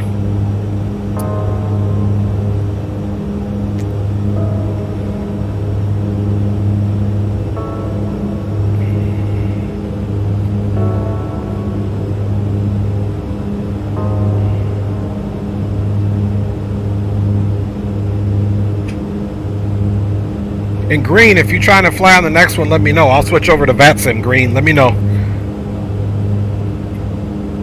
You flying along green? I'll switch over to VATSIM. If anyone is going to fly on the next leg from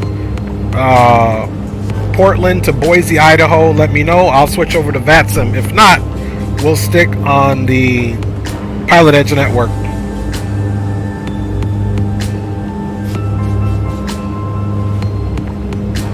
Identify yourself now by sight or sound.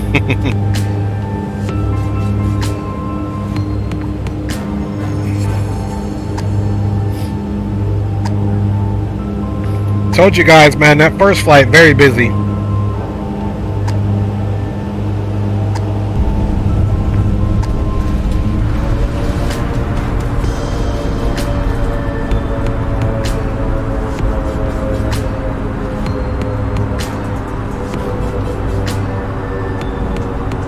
All right.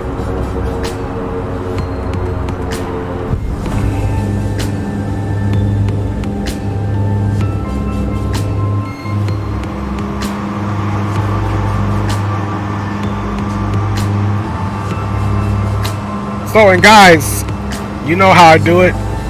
Let me get up, use the restroom really quick. You guys enjoy this last wing replay before we get ready to go to Boise. And again, anyone, please let me know if you are planning to join me on the next flight. I'll switch over to VATSIM, but if not, we'll stick on PilotEdge.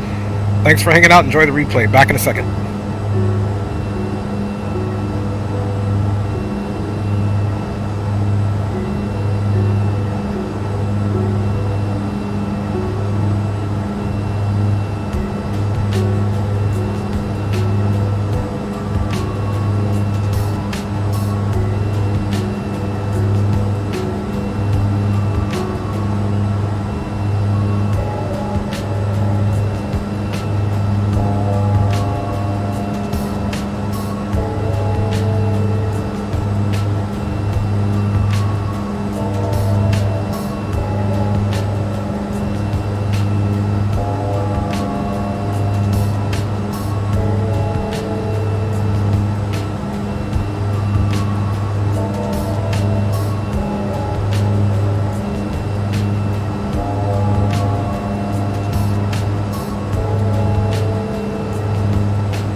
Alright guys, first full flight is complete. This is our one planned stop. We are getting ready to make all concessions to go to our final destination, which is Boise, Idaho, on this wonderful Friday/Saturday morning. Thanks for joining us. I'm going to put you guys back in a little bit of a screen here so that I can get X-Plane 12 reinitialized for our next jump.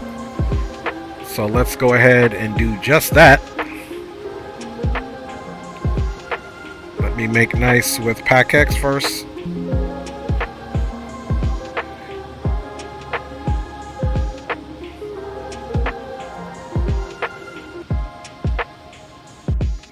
And we are getting ready to go to Boise, Idaho, guys. Let me go ahead and file my flight plan. We don't want any more snafus there.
And it is loading up, guys, and we will be shortly on our way to Boise, Idaho here.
Almost done loading back in, guys. Again, last call.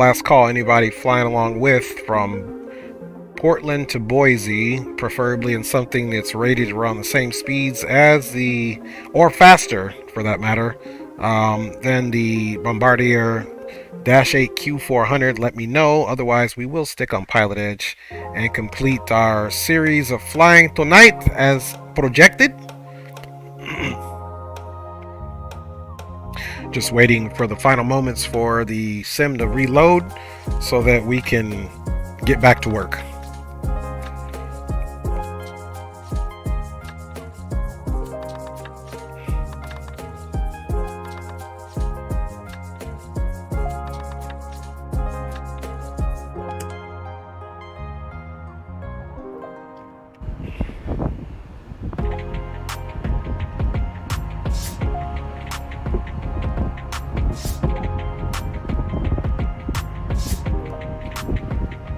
All right, without further ado, we are getting ready to be right back at it.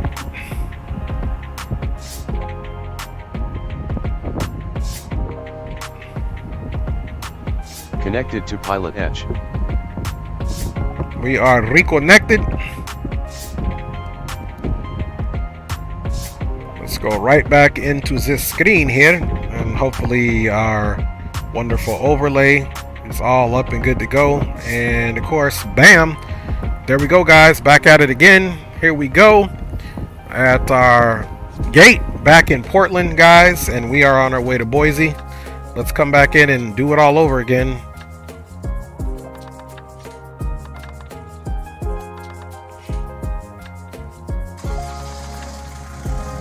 Go ahead and connect that GPU. Even though we know this is not the first flight of the day, we got to do this to make sure X-Plane decides to play nice with all the replays and everything we've done. External power, and bada bing, bada boom. We can go with our position lights on and arm emergency lights. The bus is tied when we start the rusty dusty APU.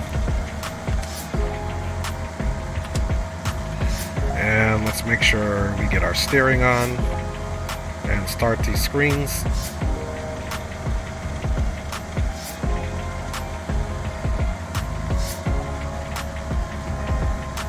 It's just easier if I come here and do it. The Tracayaras giving me the problems. Start this one up as well. And let's turn our FMCs on. Should get, there we go. Let's get in this line process. Both are on, and all of our systems should be coming up. Let's get that middle screen rocking again as well. You'll see it flash once I circle this middle knob. And let's get our radios back on.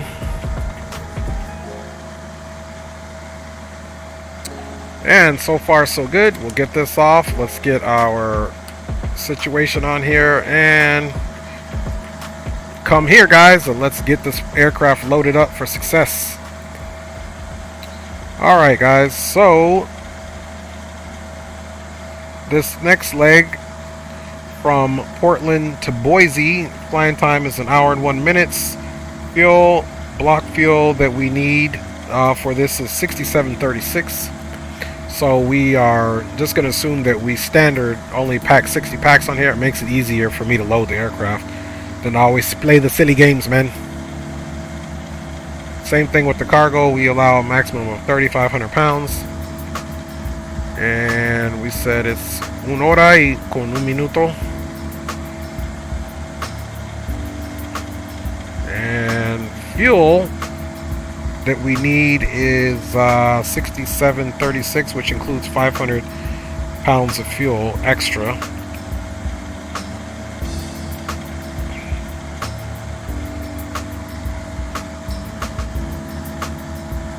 And look at that, we're just right here meeting the center of gravity. Let's see if we add one more passenger. Sometimes that makes a difference, and absolutely not. Let's take off one passenger. That makes a little bit better. You know what? We're probably going to have to offer somebody else to get a free hotel. There we go. We're definitely in our center of gravity. So 58 packs, 3,500 pounds, 6736 on the fuel, and it was the compromise for the fuel is what we needed. So now that we're going to do that, let's go ahead and confirm the load. And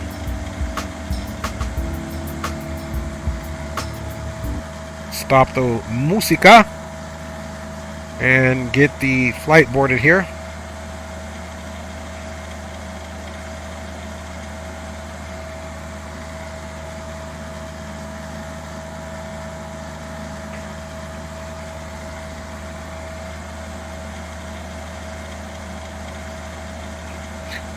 Okay, Pack X just decided to close on me.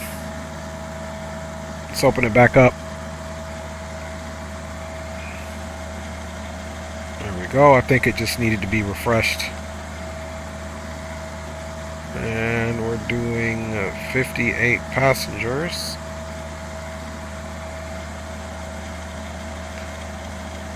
And hopefully they can get some in-flight entertainment on this one.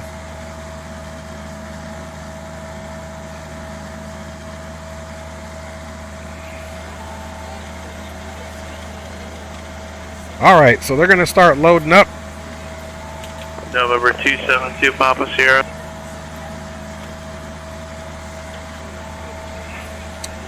And let's get this going here.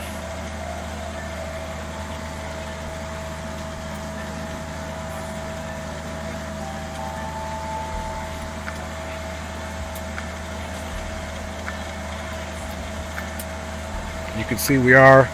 So we'll still be planning. He's probably still going to give us 10 left. So we're going to plan, because even that's still not a bad taxi. So I'm assuming 10 left. He could give us 10 right though. But we'll plan on 10 left. Let's see what departures we have here. Probably going to give us like the Portland 2. And we'll plan 10 left. He might give us 10 right, but it won't be a big deal. That means there's going to be some vectors anyway. If no ATC, da-da-da, da-da-da.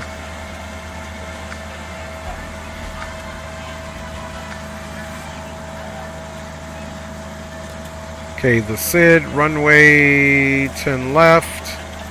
Standard lower down with a minimum of 350 feet per minute. Okay, 10 left, climb heading 103 to 500. And assigned by ATC. So everything's assigned by ATC on this, so I'm pretty sure that's what it's going to give us. Otherwise, our route is pretty simple. Route, we got direct Timmy, Juliet 15, Kimberly, VOR, DeVille, and the Cayenne 4 into Boise, expecting 10 right, departing 10 left. Let's see, let's get the ATIS really quick. Also be sure that the aisle is clear and sit down so that way other passengers can get by you. This will give us the departure ATIS frequency. Please review the exit seating responsibilities in the safety card provided for you. Or it should. If not, we'll get it off the other chart. That's just departure. So let's go to the actual chart here, 2835. But we do ask that laptops, tablets, and any other larger electronic devices are stowed once we depart from the gate. Thank you, and welcome aboard.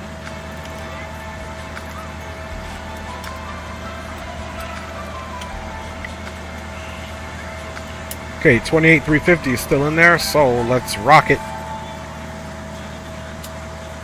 Altimeter 3008. Arriving runways 28 right, 28 left, 03. Departing runways 28 right, 28 left, 03. left, Advisable initial contact you have. Visual approaches in use. Simultaneous approaches to parallel runways in use. VFR departures, contact clearance delivery. Advise on course heading, altitude, and if flight following is requested. Notice to airmen runway 321 close. Read back all runway assignments and hold short instructions. Advise on initial contact. You have information and 1 minute. Now that the cabin door is closed, please make sure that all devices Portland International Airport. ATIS information Alpha 0453 Zulu. Wind 100 at 6. Visibility 10. Scott. Cabin crew, prepare cabin for departure. Prepare him, cabin crew. Alright, so let's come here, and clearance delivery is 20125.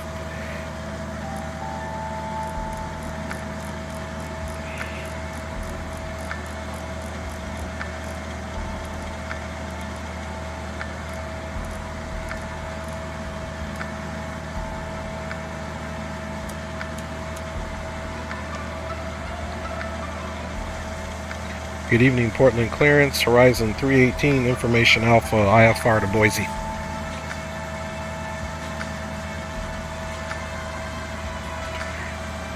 $120,125.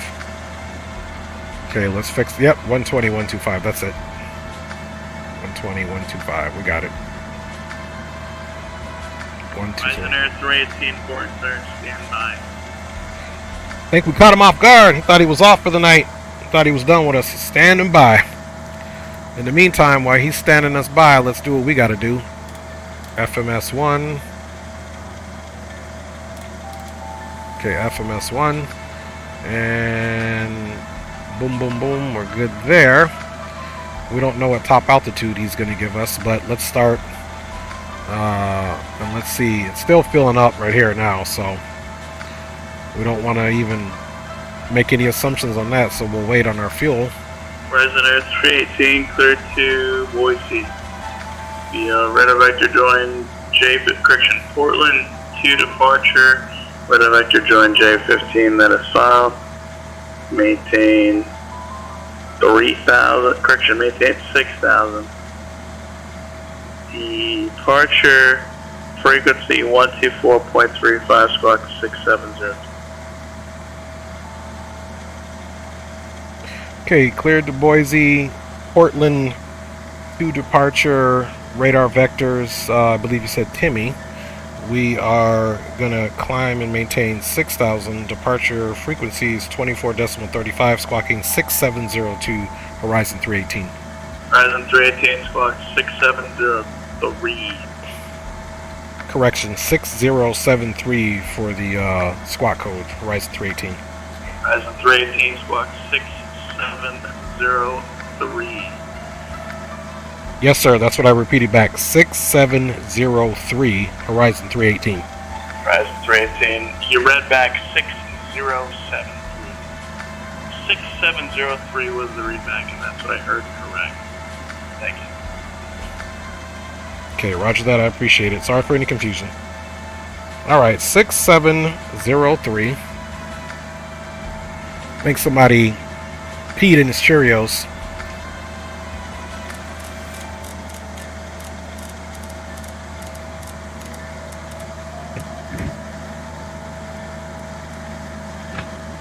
Alright, there we go. 6703. Departure frequencies 124.35. Climb and maintain 6,000. So let's get that up in there. And for now, we'll assume runway heading is 103. And let's do altitude select. We're initially going to climb out 2,100 feet, and we will be in the heading mode. There we go, that's all set up. Now let's get this FMC up so we can get Mr. Grumpy to get us out of here. Alright, y'all, flight plan, and we are going to be departing on the, I'm going to say one, which is not going to matter, he's going to vector us anyway. So we'll say 2, and Portland 2. And we'll enter that. It's all good there. Flight plan. It's nothing but vectors. Then we're going to come in. Timmy.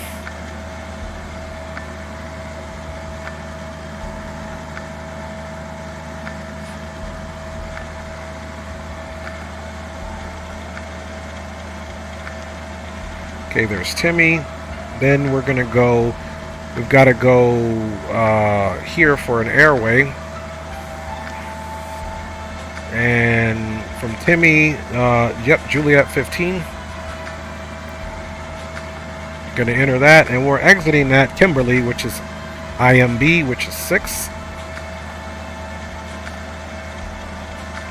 And from IMB, we go direct to DeVille in the Cayenne 4. So essentially, we don't need to do that. We could just put in Boise because that's the transition.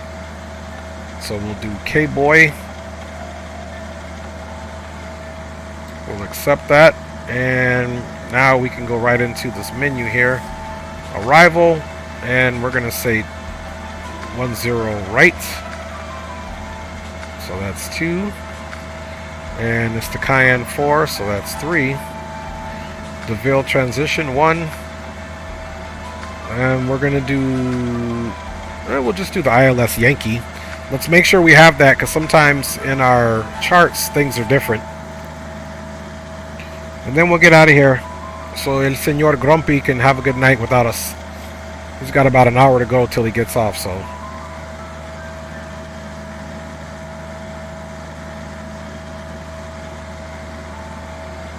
Okay, so there's 10 right, and we're parking over here. Pretty standard. Rival is the Cayenne 4. There's DeVille. We come in. And of course, we're probably coming in here, Jimmy, for runway 10 left and right, which is correct. So Jimmy, So let's go back here to our approach, and we set 10 right. We said we're doing Yankee.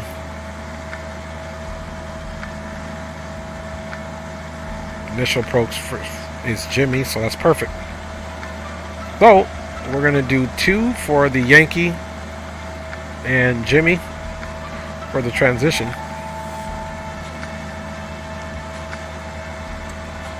So pretty sweet. We're gonna delete this. Check for any more discontinuities, which there is none. There's the ILS that we start on.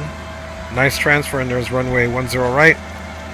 And we're good to go there. So let's cross-fill this here. Flight plan, menu. Remember what we got to do here. From FMS1. And then I'm not even going to look at it. We need to come in here to the arrival, and then just come back to the flight plan. Verify that that's all that's there, which it is. Okay. Now let's come to our fuel, now that the aircraft should be all fully loaded up. Okay, we've got 6736.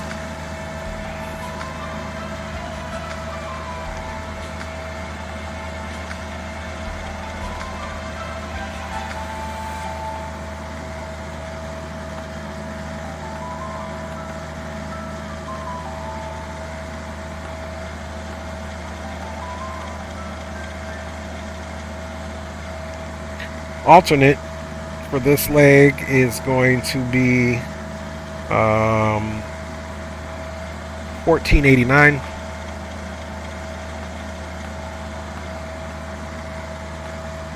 Our hold fuel or contingency is 593. Extra is 5. There we go. Total reserve is what we're looking at there. So now let's go ahead and cross-fill that as well over here. Menu, cross-fill from FMS1. Nav mode, there we go. And here we're going to go direct, and we're going to be assuming it's to Timmy. So let's go make sure our squawk code is on. 6703. 6703. And there we go. We are good to go. And you can see our waypoint is going to be out that way as we're heading north. Let's just be on the safe side here really quick and take a look at the flight plan mode. So we're going to tap format once and look at what we got going on here. It's flight plan. Let's make sure we got a good flow to Timmy, Kimberly,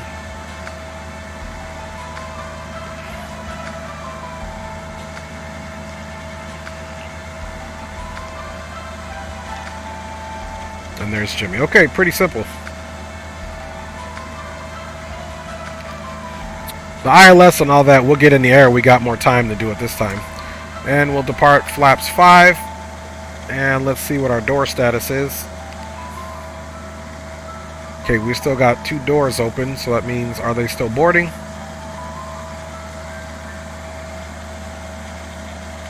Okay, loading, so we should be getting closed up here in a second.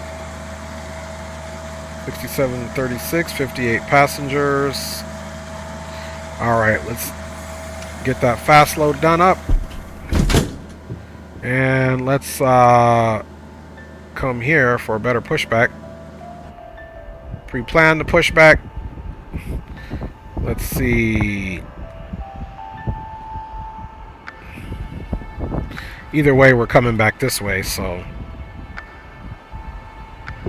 Actually, you know what we'll do? We won't even push back there. We're going to do quite a nice move so that we don't even have to request from him. There we go. All right, Captain. Got the directions. Let me know through the menu when you're ready. Okay, APU's getting ready to come on. Let's start it up. Let's get on our red beacon. And we're going to put our...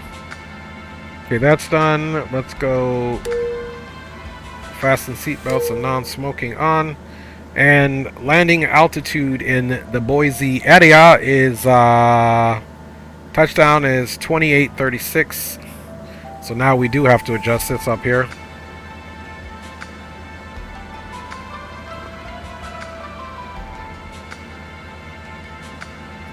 Okay, about right there for our landing. Okay, generator's good, bleed air's good. Get those recirculation fans on. External power can come off.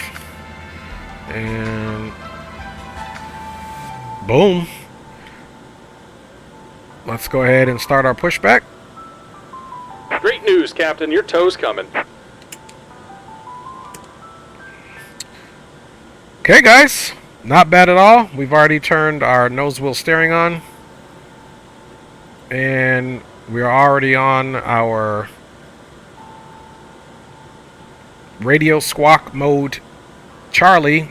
Takeoff trims are already set to where we need them to be. So doors are confirmed and closed now that we finished the loading. So now we can come over here and plug that bad boy in. And let's get our takeoff speeds, our VR or V-rotate 108 with the V1 at 106. Altimeter is 3011.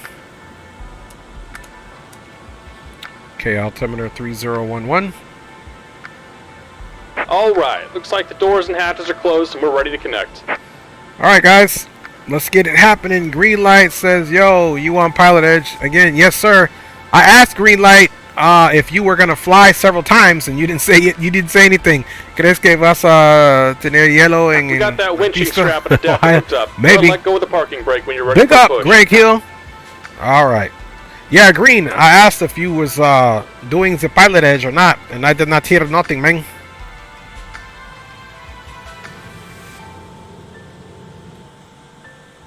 He said it's all good. Yeah, I asked like 20 times. Anybody? I thought you was gonna fly, Green. That's what I thought, man. All right, he's getting ready to push us back. Here comes the pushback. Light him up. All right. So who knows which side he's gonna give us on here, but we're gonna go ahead and do exactly what he said. Light him up here.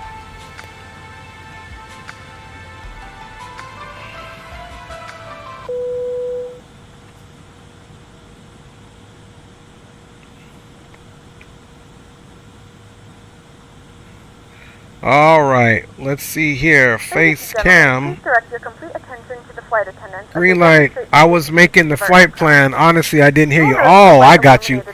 I feel bad now, Green. Yeah, I was like, oh, okay. I thought maybe you was doing something else. I said it before.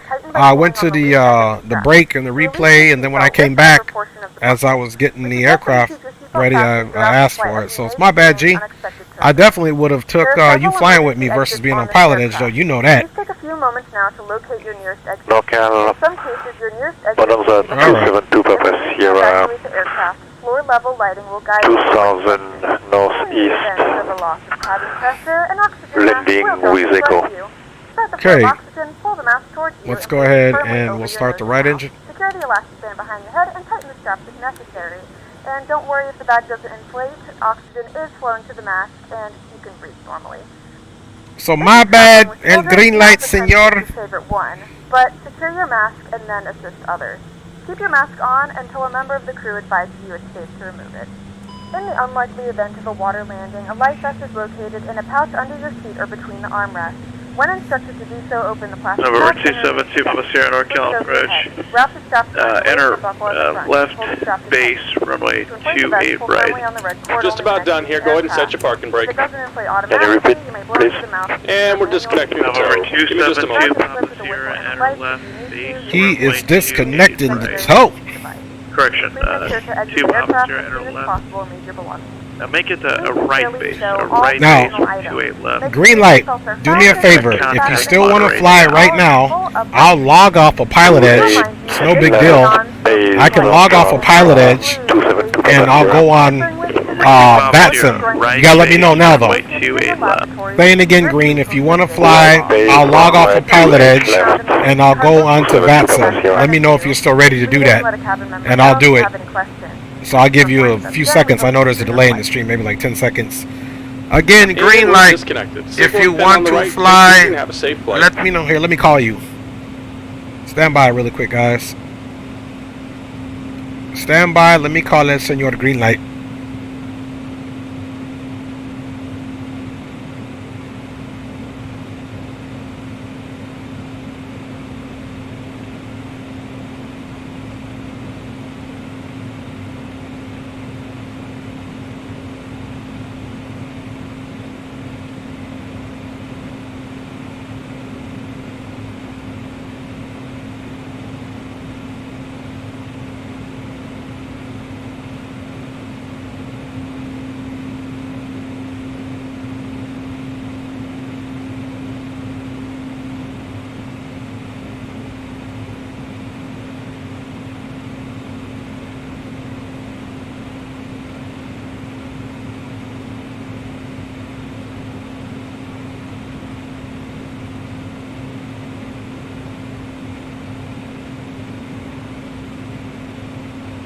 Alright, so talk to green light. He said proceed, it's okay, which is good. Okay guys, so now let's go ahead and bring those props up. As those props are coming up, let's look for our tower information. 12 left, or 10 left. Okay, ground 1219, 10 left, 187.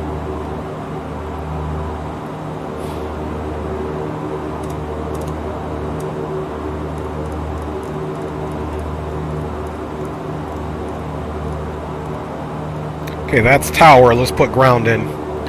Ground, see tower 187, Portland clearance ground 1219. We got to check the ATIS again too. We're ready for departure. Alright, they are ready for departure. Let's get our auxiliary tanks on. Standby hydraulic compressor, PTU control on, and auto feather on as well. And let's come down here and listen to our ATIS. Wind, light, and variable. Visibility more than 10 miles. Sky clear. Temperature 0, dew point -7. Altimeter 3008. Arriving runway 28 right. 2 left.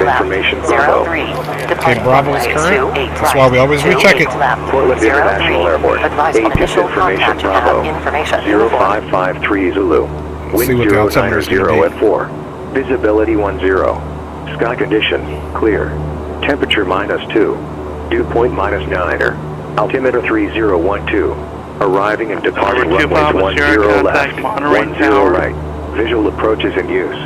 Simultaneous approaches to parallel runways in use. Contact VFR departure. 272 Papa Sierra. Departure frequencies 2435. Portland ground, horizon 318, pushback from gate. Information Bravo on board is ready to taxi.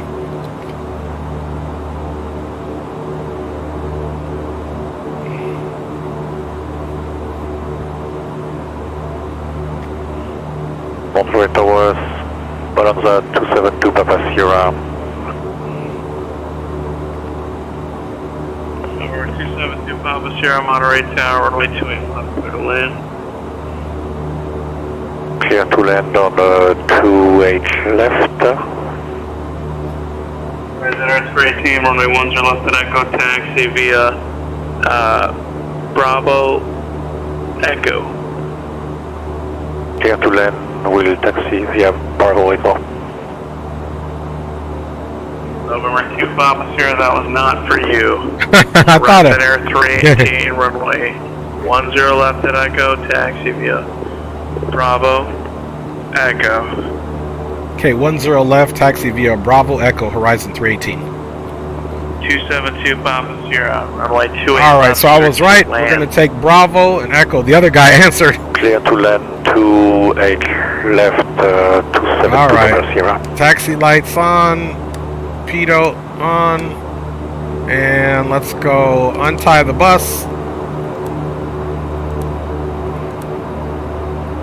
Bleeds can come on, and I think we're good to go. Okay, bus is untied, bada bing, bada boom. Statics are on. Let's do the windshield heat just on the off chance, and let's get our gust locked down. Flight controls check, full up. full down, aileron left, aileron right, neutral, rudder right, and rudder left, toe tap, looking good, takeoff trims are set, and taxi clearance has been given, park and brake is released. Okay, flaps 5 is selected. So we're going to take this to Echo. Welcome aboard, guide. Horizon Flight 318 continued service to our final destination of Boise, Idaho, guys. Expecting a eastern landing as well. Kind of works out perfect because we're coming from the west. So as you can see, it looks like it'll be a seamless arrival there. Hopefully. Nothing's ever seamless when you fly. Winds, grumpy air traffic control people, you know, just never stops. I'm just serious. Alright guys, so we are rolling right along. Going to be looking for Echo.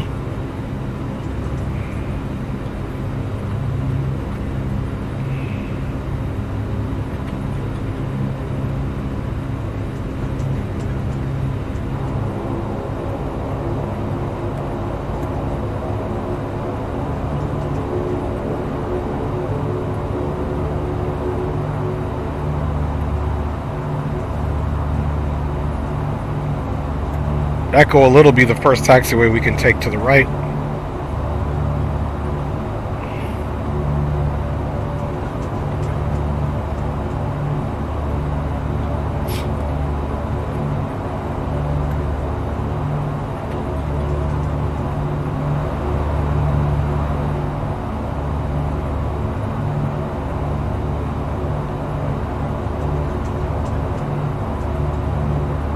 Okay, standby hydraulic thruster, PTU, auto feather, auxiliary tanks 1 and 2.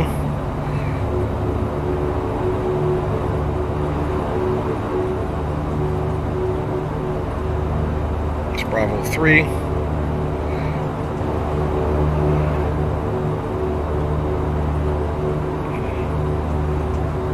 Okay, we got one more and that should be Echo coming up. I see it. Next turn to the right will be Echo, guys.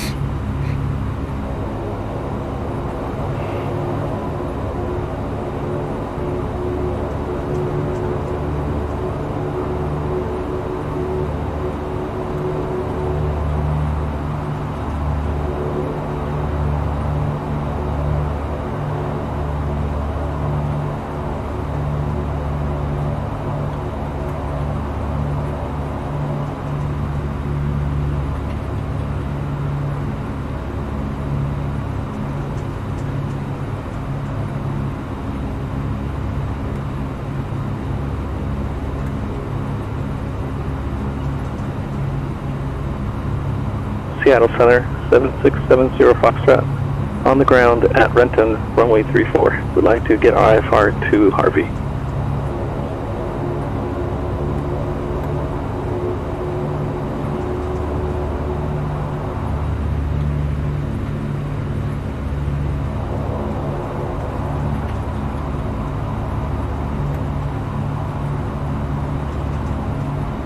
Number 76705, shot Seattle departure. Cleared to 043 airport is filed, maintain 6,000. Departure frequency 120.4, squawk 5713, hold for release. 7670 Foxtrot is cleared to the Sierra 43 airport. That's filed, maintain 6,000. 120.4 and 5713. Alright, let's switch over to tower. Number And 705, our shot departure Rebec. frequency is Correct. 2435. Advise number 1 ready for departure. Loco 70 Foxtrot.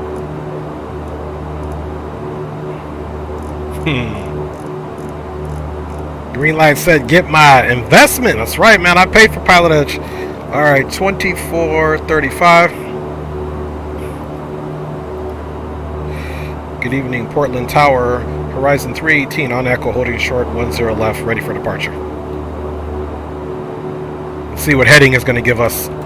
Horizon 318, Portland Tower, flighting 065, runway 10 left at Echo, clear for takeoff. Okay, upon takeoff, fly heading 065 at Echo. Cleared for takeoff for Horizon 318. Alright, 065 is on the heading. And we've got our altitude set for 6,000. And let's check final. Final looks clear. Landing lights on.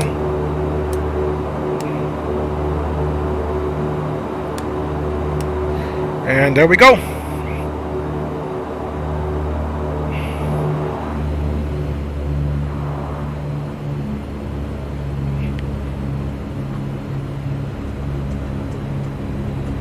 November 272 Papa Sierra, taxi to parking, remain this frequency, bye-bye. Flaps 5 is set. Can you repeat this?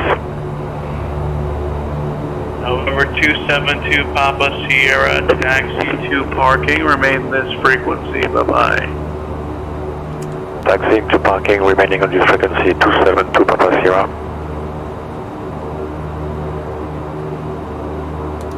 Clock has started. Here we go. Wish us luck. Let's go departure 7670 Foxtrot is number 1 at Renton, ready for takeoff. November 76705, Takeoff power set. departure, clearance mode is not off in 7 minutes. Two sitting too close to the seat there. 70 Foxtrot is released for departure. We'll make it work though. Not off in 7 minutes. Time now. 80 knots. 0619. And V1, rotate.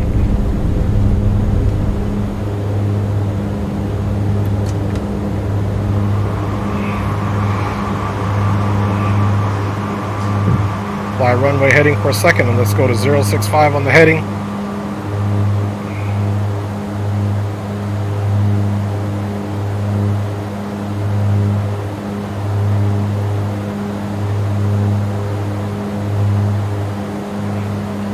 Flaps clean. Climb power. Centennial Ground, Cirrus 618 Mike is at Alpha Ramp with Victor. Southeast departure and request taxi to run up. Yaw dampers on.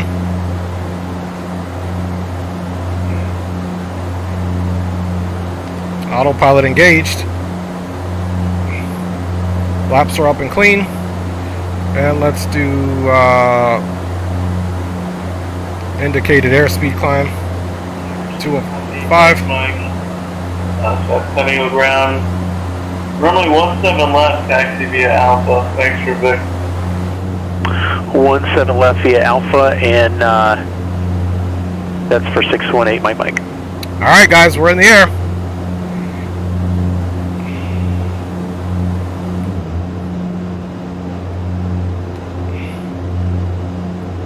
Hey man, these shades are up. Let's get them up.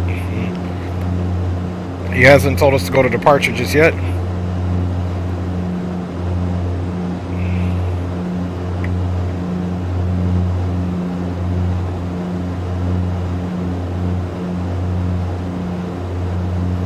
See what's up with this other side of the window. There we go. Let's get some of that beautiful view. And let's go see what the aircraft's doing.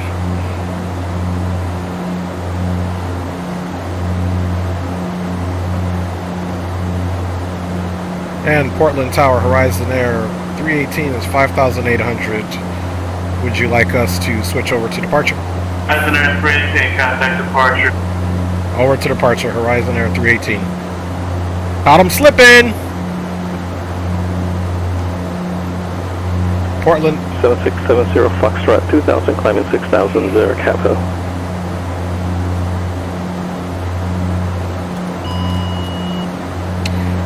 And Portland departure, Horizon Air 318 is 6,000 on the 065 heading. Horizon Air 318, Portland departure, radar contact, climbing 15,000. Up to 15,000, Horizon Air 318. Over 76705, Sean, Sales departure, IDA.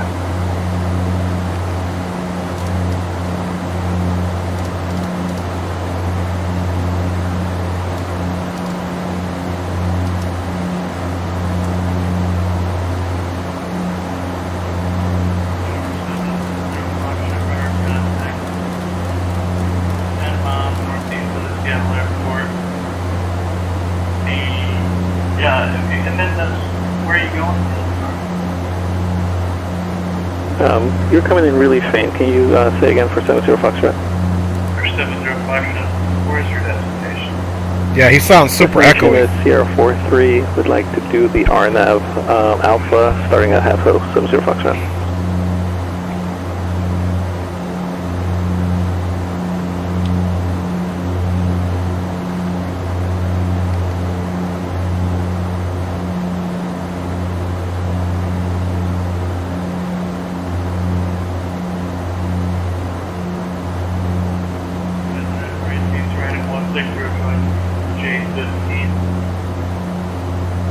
Right 160, join Juliet 15, Horizon 318.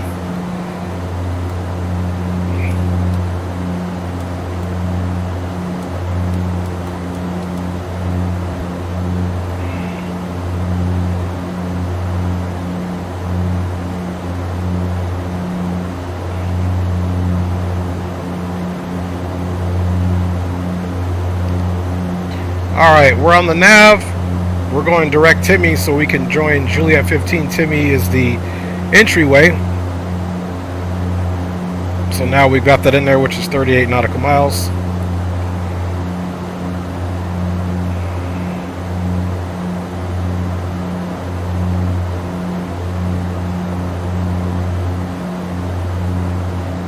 Now, if he gets onto us about flying 160 for that airway, we're just going to tell him we're going to pick it up with Timmy. And that's the bottom. And that'll be the bottom line up front. He's not paying much attention anyway. 70 Foxtrot, Roger. Approach request is RNAV Alpha at 043. Alright guys, there we go. James Johnson says, ¿Cómo sabes si necesitas que hacer un toga o un flex? ¿O no hay diferencia? No, si hay diferencia, papá. Depende en la distancia en el runway para despegar. Entonces, sí, porque el flex nada más se ahorra la gasolina. Entonces, depende en cómo pesa el avión y la distancia que está en el runway cuando está despegando. Pero si no, usualmente, porque no todos los aviones tienen flex o toga. Los Airbus tienen flex opciones y usualmente los Boeing van a poner o van a echar toga. Y como aviones así con los propellers no tienen toga, no nada así, nada más usa un climb power, un climb profile. So guys, thanks for flying along. We are on our climb. We are on our way to enter Juliet 15, and this flight is slightly longer than the last flight. So this flight is scheduled for 1 hour and 1 minute, and we're already into it. So we can just assume that it should be a smooth flight. We've only got ATC on for another 36 minutes, so we'll be vectoring ourselves towards the end, which is really not vectoring. It'll be whatever we want to do then as we depart out of here, out of Portland, and Mr. Grumpy is going to go to sleep. I do have one gripe. If I'm paying good money, I don't mind the real ATC behavior, because they really do tend to be sometimes grumpy. Not all of them. There's a lot of nice ones. However, you need to fix that echoey mic. As far as my opinion, that's where I would give a bad rating. If somebody's paying for this, they need a clear mic on your end. Now, static, depending on the radar or the distance from the station transmitting to you, yeah, you can have a little static, but not an echo that sounds like where you're at. So that guy, if he's going to be grumpy, he needs to be grumpy, be heard well. This aircraft is equipped with onboard Wi-Fi. If you wish to connect to the Wi-Fi, okay, everything's looking good. We can go bleeds to normal. We do offer complimentary in-flight TV thanks to our partners. Connect to the Wi-Fi to find out more. Auxiliary tanks 1 and 2 and auto feather are nullified. We can also get off our standby hydraulic pressure. We'll leave PTU control on. And then there's where you can see Timmy. So let's go over here and go direct to Timmy on this guy too. So this side is reflecting the same thing. And now that you can see it is, and this is where we enter the airway right here. So we'll go left at Timmy, and then we'll be on Juliet 15 airway, because that's how we roll. Oh, and by the way, just to finish the after takeoff checklist, gears up, flaps indicated 0 here, and selected at 0, obviously. And we are currently in the 900 climb mode, cleared up to 15,000. 318, 121.4 for Seattle Center. Can you say again frequency for Horizon Air?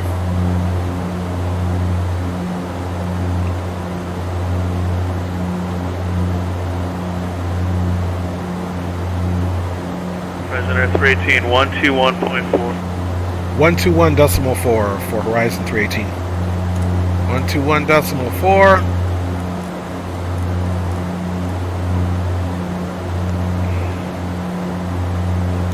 Good evening, Seattle Center. Horizon Air 318 is 12,000, climbing 15,000. Horizon Air 318, Seattle Center, climb maintain flight level 200. Up to flight level 200, Horizon Air 318.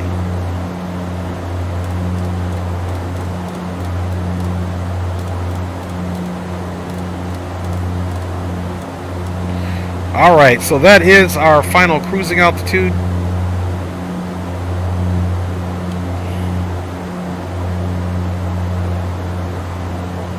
Okay, it's still showing some terrain above us, so our final cruising altitude should be obtained not long after we turn left and get on the Juliet 15 airway there. This frequency on the ground 122.2. So we'll be with Mr. Grumpy Pants for a little bit longer.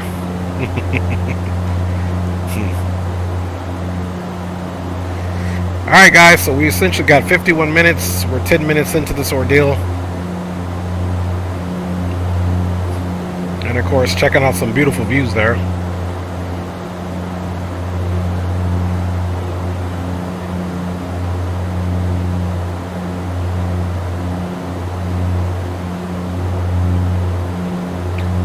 Find out if there's a click spot to slide that over. I think there is. Or is that just for show? I guess it's for show. As awesome as this is, you would think that that would work. But I don't always get paid to think, man.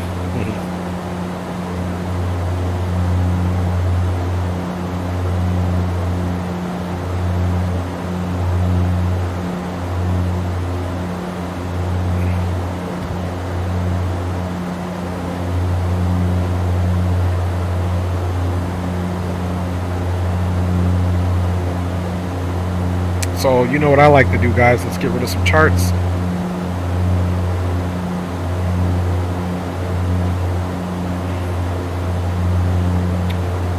Alright, so we're expecting 10 right. We'll exit stage left again, and then our parking area will be right over here. And as far as our arrival, 10,000, we're going to actually just plan at Camel for our aircraft to be, actually I'm sorry, Jimmy. We're gonna plan for Jimmy at 6,000. So let's see, DeVille 1610, so let's do it that way. Okay, 16, 10, and 8 starting at DeVille. 16, 10, and 8.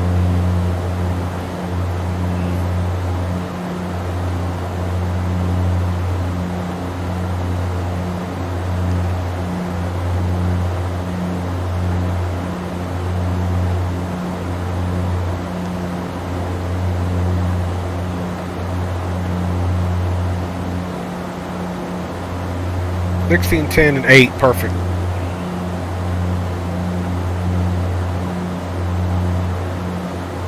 And then 6,000. Over 70 function, 16, 10, 8. That's perfect.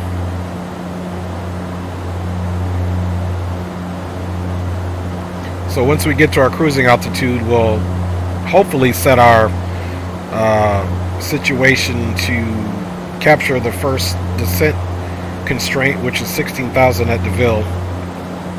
If for whatever reason it acts up, then we'll go to the next one just like we did on the last one, and we can also manually vector ourselves, and then of course, as promised in the air, I said we'll get our ILS information set up.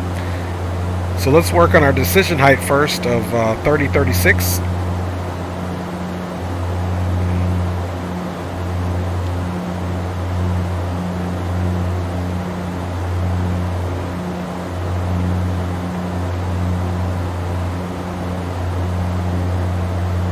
Get that pen out of my hand. Este me recuestas, papa. Muchas gracias. Perfecto.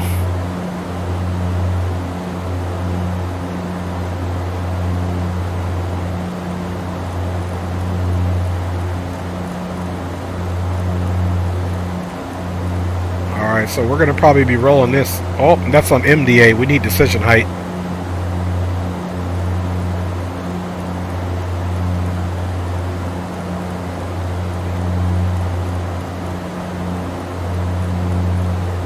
This is another finger jammer.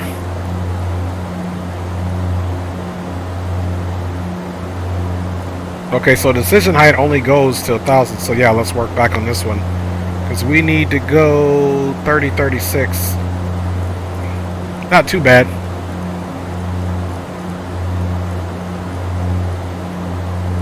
Catch this turn and see how pretty it is. I'm going to turn to the right.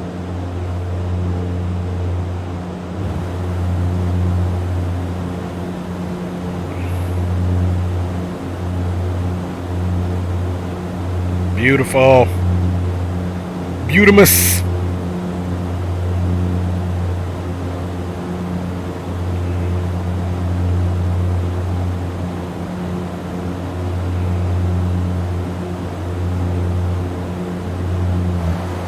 Alright, enough of that. Let's finish this.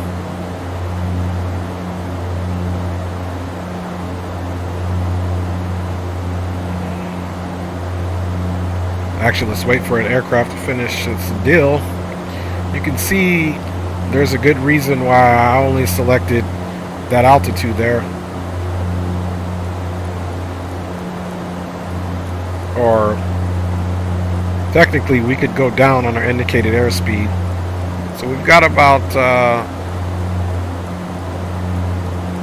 3,700 or 3,300 to go.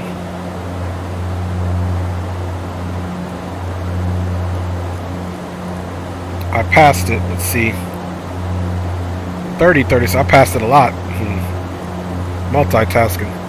So 3036.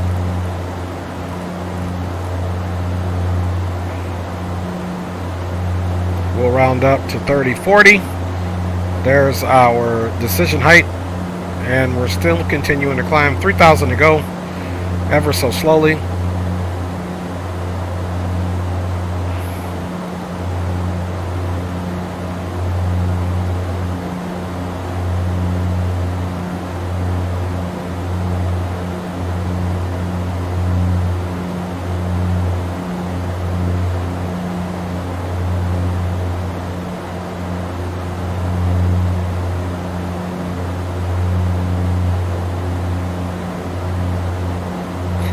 Man, track of hours tripping. Come to this side, make it easier on ourselves. That's why you gotta have this view as well, so you're not monkeying around with it.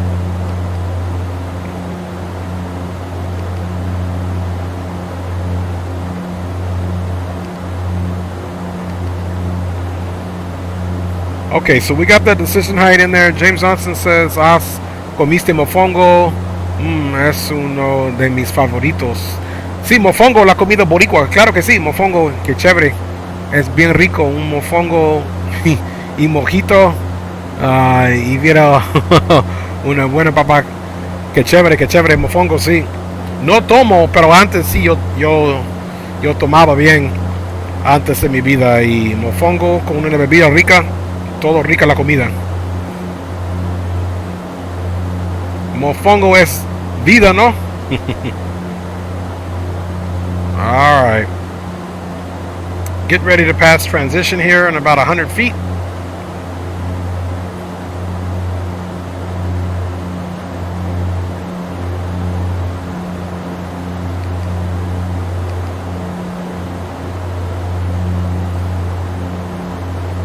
Okay, folks, there's the transition.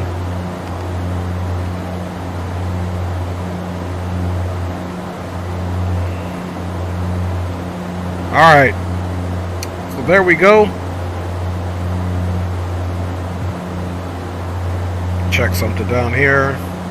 Okay, this is still in op the weather, but we'll put the weather on there. Leave the tilt at 0. 3 Juliet Albuquerque clearance, say again your direction of departure. I'm going to turn that off for now. Alright guys, so finally we need to finish putting... Juliet, maintain VFR. We've got our decision height, localizers, all ones, I like that. So 111.10 and 102. 111.10. 33 Juliet, reback, correct.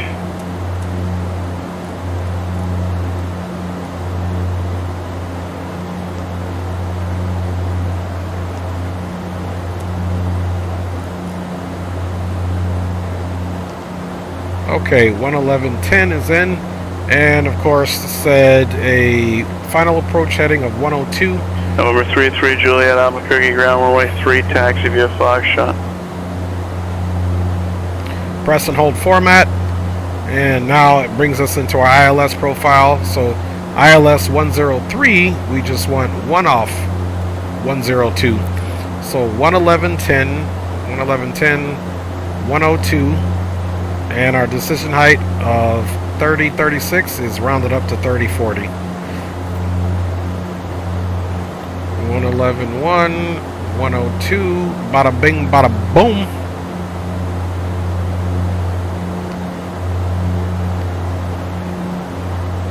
Lower 618 Mike, Centennial Tower after departure, proceed on course, runway 17 left, clear for Let's see what we got on the other side. Nothing but mountains now. Alright guys, so appreciate you guys rolling along.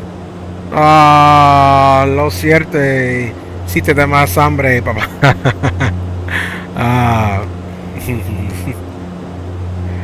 Ajá. No dice lo siento, si te da más hambre. Oh, no te preocupes, papá, tengo hambre. Pero aquí mi esposo, mi amor, mi vida, siempre me ofrece comida. Siempre, cada 15 minutos. Siempre me pregunta si, papi, ¿tú tienes hambre o no? Y mi esposa siempre me echa tanta comida para comer. Siempre está llenándome. Dice que es su trabajo y me encanta, me encanta. Esos son los beneficios a tener una esposa buena, una esposa perfecta para mí, pues.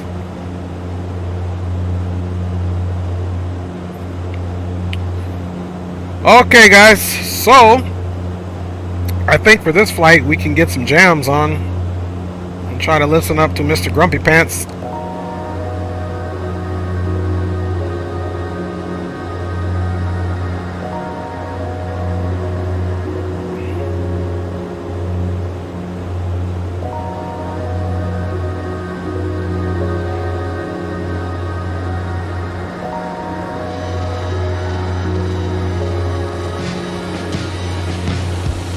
Alright, there we are.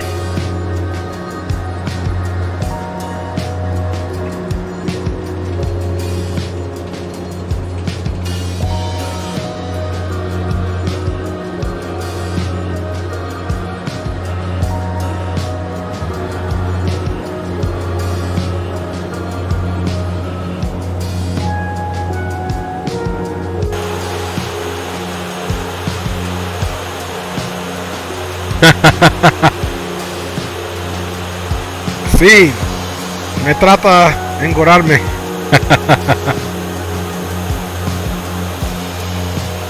Mi esposa dice que me gusta panzón, pero que su esposo es panzón, indica que no tiene hambre su esposo.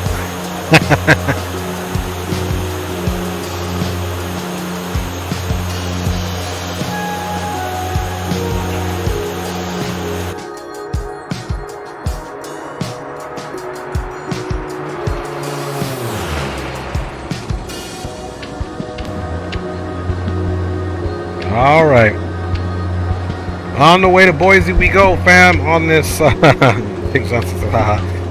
the way to Boise we go tonight, Friday night, Saturday morning, if you will. And the last thing that we forgot to do, now that we're at our cruising altitude, is we're gonna go to 850 mode.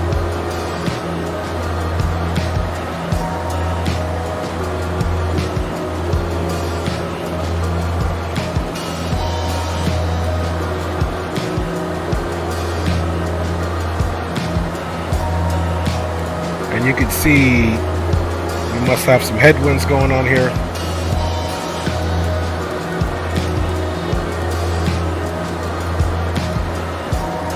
And we're 24 minutes into it, guys, so we're working our way along just nicely in our cruise power now.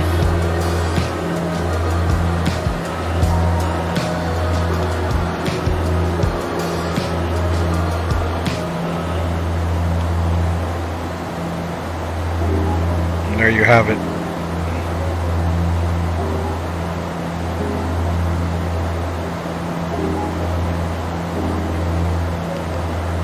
Get rid of that data on our side. Probably after this flight, after this usage, I'll update.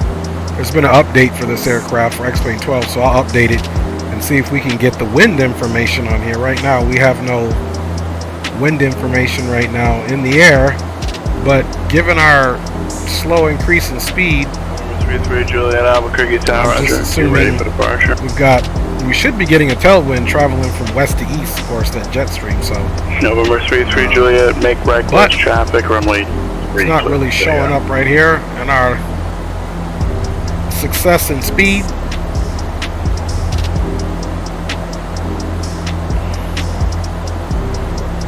November 33 Juliet, Roger. Northbound departure approved, runway 3 clear for takeoff. All right. So guys, we are on our way to Boise, Idaho to complete our service for the evening. We started out in Seattle. We had one scheduled stop. November 33 Juliet, your new departure your departure frequency now is 127.4. And got a few replays in, disembarked the passengers, did some replays, and got right back in it for the next leg on to Boise, and that's where we're going. We're expecting arrival on 10 right into Boise, and we departed Portland at 10 left. So it's been a night of eastern runways as far as our landing. One for our departure. We departed out of the Seattle area on northern departure on the Seattle 8 departure on runway 34 right. Go back and check it out if you'd like. Very busy flight. This one we get to chill a little bit more because we got a little bit more room to stretch our legs and relax and kick back. We've already got our landing information put in. The next thing we can do, so that let's go check and see what we're going to expect for VNAV. So we're going to go here in the VNAV. Yep, and we're going to take it from the VIL, and that'll give us our first, and we'll do 1,800 feet. So 137 nautical miles. We got about 30 minutes, 29 minutes to the top of our descent. So truly is time to sit back, relax, and enjoy the ride. We've got air traffic control for about another 15 minutes or so. Let's cruise out of this window for now. And we haven't even walked the cabin in this thing, so let's do that at this time. It is a pretty nice cabin that they have in this, being is it that we got a few minutes to kill here, guys. Here is the back galley area. This is where you guys can make your boom boom room if you'd like. Get your full view. And let me see if this aircraft has a door that I have not been observing. I think it does.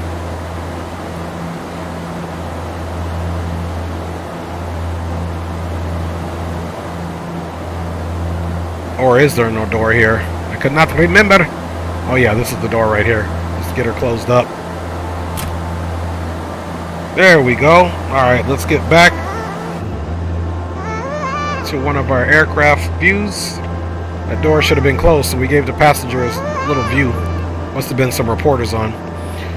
So, of course, there is in-flight entertainment on this route because it's just a little bit longer, so we will put our different hat on now from flight deck crew to cabin crew. Walk in, sir, ma'am. Keep your feet in the aisle, please. Talk at your will. Please do not be disruptive to the other passengers or we will eject you. There's parts of this that belong to DCS. I'm just playing with you guys. There is no ejection, just parachutes. Jump out when you're bad.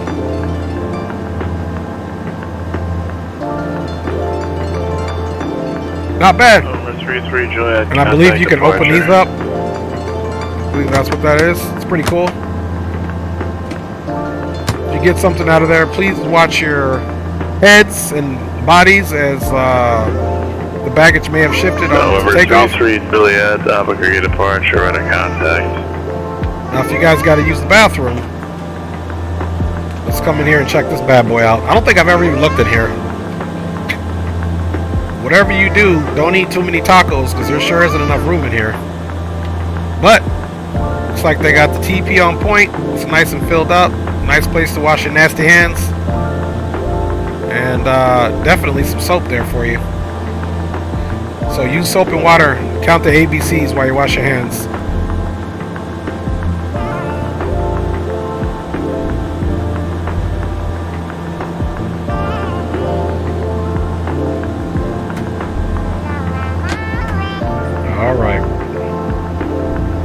And that's it, guys. That's the grand tour of this cabin that has 58 passengers and 2 flight crew back here.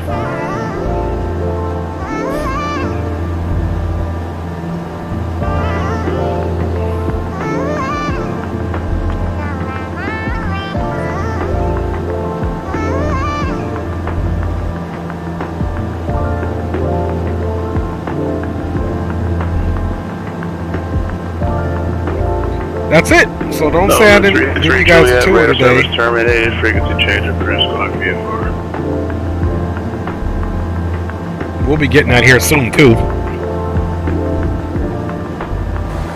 Alright, back up front we go.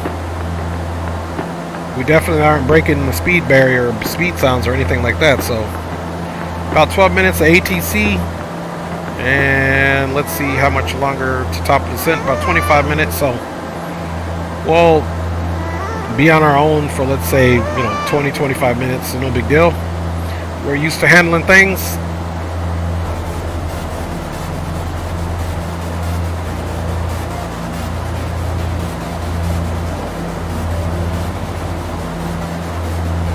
And we are getting it in.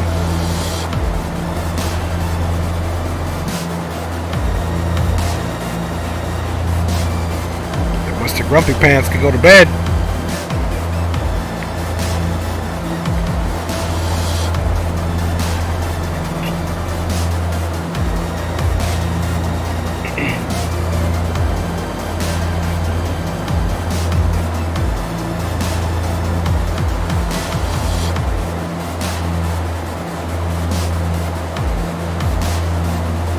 Get you guys a little bit of a better view.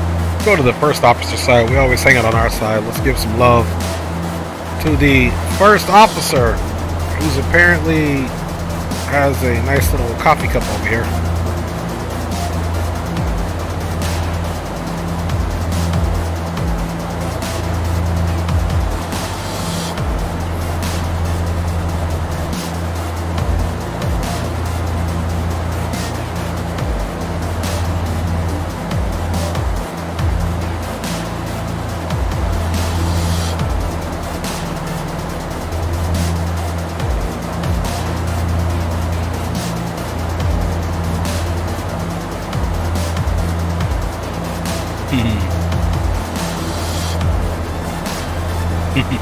Well, I can see James Johnson had said, which one of the passengers finally opened the door? And it's like, one of the passengers always has to be acting like a clown. Ya tú sabes, los pasajeros a veces son criminales, ¿no? Son chillones, gritones y que no se porta bien, ¿verdad? A esos pasajeros en este avión, porque yo soy el dueño, yo soy capitán, damos chingadazos a ellos. Creemos en la violencia aquí en este avión, papá. I was just telling him, we smack those passengers around. We believe in violence on this one. I'm just kidding. That's only a joke. Kinda. Hey, look, I'm a kid from the 70s. You know how we were raised. You know how we were raised. Especially any kids, anybody born, let's say for sure, we'll say 1988 and earlier, right? So 88, 78, 68. We all know about them beatdowns that we used to get from our parents, and they were standard. Those were the standard beatdowns back then. In place of having tablets back then, we got beatdowns and told to come in when the street lights came on. That's old school for you right there. Now you just don't see kids out there that long, and my kids included, just simply because we've got more information via the social media platforms, informing us of all the bad deeds that exist in and around the areas we live. So, but in place of that, back in the day, it was just straight up beatdowns. Parents put the fear of God in you. I mean, you would come home by yourselves, and in my case, my parents actually lowered the locks for my brother and I when we were growing up, and gave my older brother the key, and he would, walk, pick me up from my class and get on the bus and bring me home. And there was no parents, there was no cell phones, so essentially we got home and we made a call on the old landline. That's right. Those things we forget that exist that can go to a house, a landline. So con la chancla, that's right. No. Yeah, well, that was if it was my mom and one of those hard chanclas on the bottom. My dad, he was more of a, and with the little name of a weapon he used to use on us. So, but hey, what didn't kill us made us stronger, My dad had a job to do. We had to raise boys and turn them into men in this dangerous world. So, big up to you, Pops. Appreciate the beatdowns now, not then.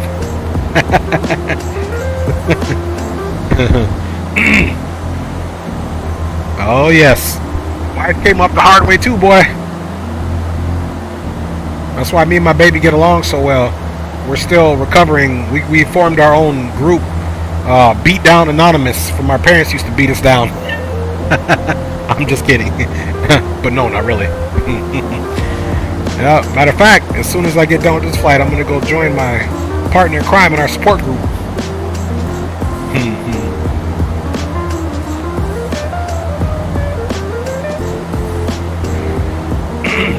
All right, y'all. PilotEdge for 6 more minutes.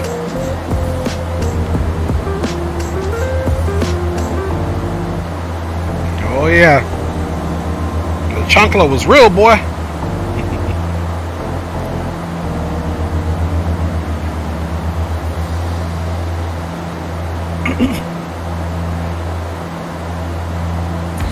What's everybody doing this weekend? Greenland says, I bust your head, boy. You know I will. I'll bust your head, boy. Hey, Green, for real, man. Yep, that's exactly it. Wasn't nothing to be in the grocery store or get your ear, then your mom cranks on it and twists it. You're like, oh. Or he brings you in real tight, give you a pinch. Pops will give you a quick little bap. Misbehave in the store if you want to. And that's back in the day too. Oh, mom and dad sometimes did leave you in the car and you wasn't old enough, but you better make no troubles, man. I remember I got beat down so bad once. Me and my brother were fighting in the car. My dad had, like, I don't know, 1981 Oldsmobile Cutlass Supreme, and this is when Montgomery Ward was still open. He went in the store. We was in there bickering. He said, okay. Came back to the car, drove us home. Came home because he owned the house, but it was a duplex, so there was one shared wall with the next house. He made sure he turned that music up, and bam, boom, bam, bam.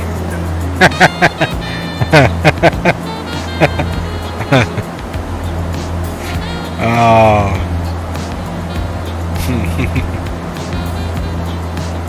It's all love, though. Painful love. Remember when you got the older pop bust you in the chest? Yes, Green. That's what I'm talking about. After a while, there was no belts, there was no whipping sticks. It was some Dukes, boy. It was those Dukes. It was those Dukes, Green. You got it. And it could be a kick or a punch, man. Smack, you name it. Occasional choke out.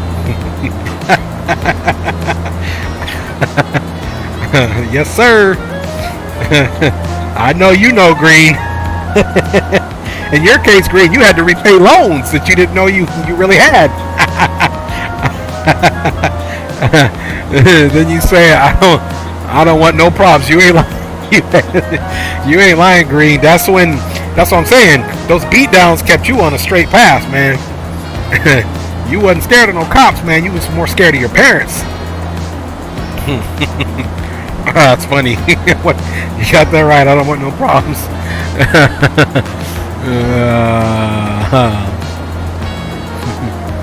Oh, see, James Johnson said with his mom, it was a switch. Nosotros también en switch.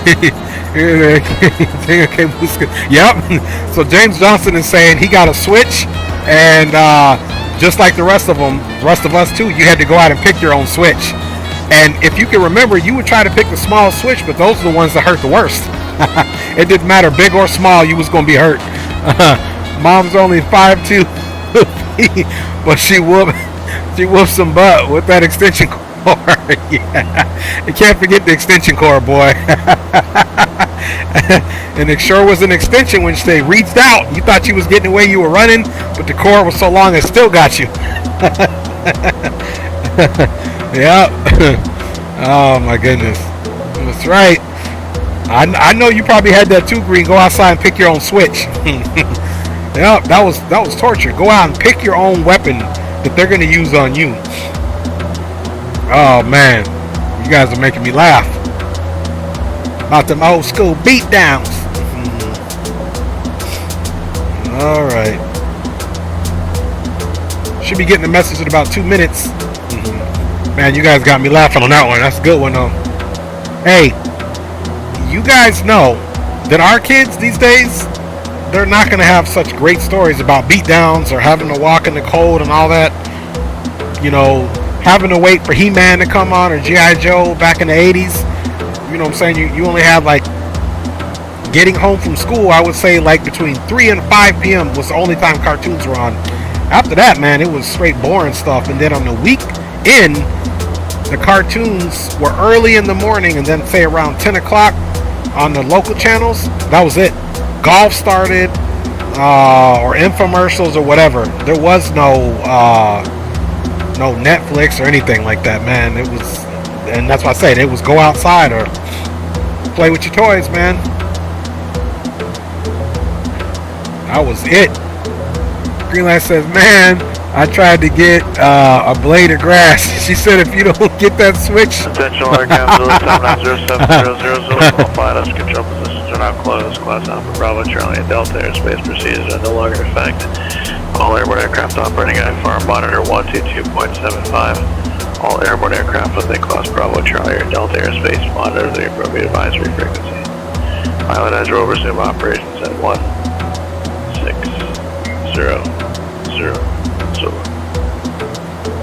Alright, so 122.75.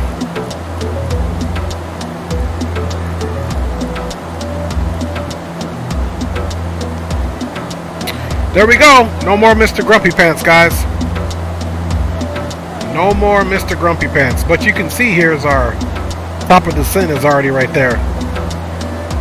And we've got about 13 minutes until top of descent, so that's good.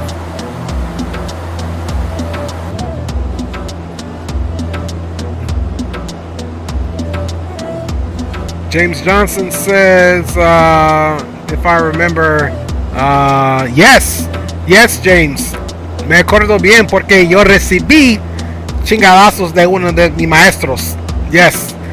So James Johnson is just saying, do you guys remember when the teachers used to paddle you? Yes, I remember. I got paddled. I got paddled. Sí, me acuerdo bien, papá. Me acuerdo bien. Yep.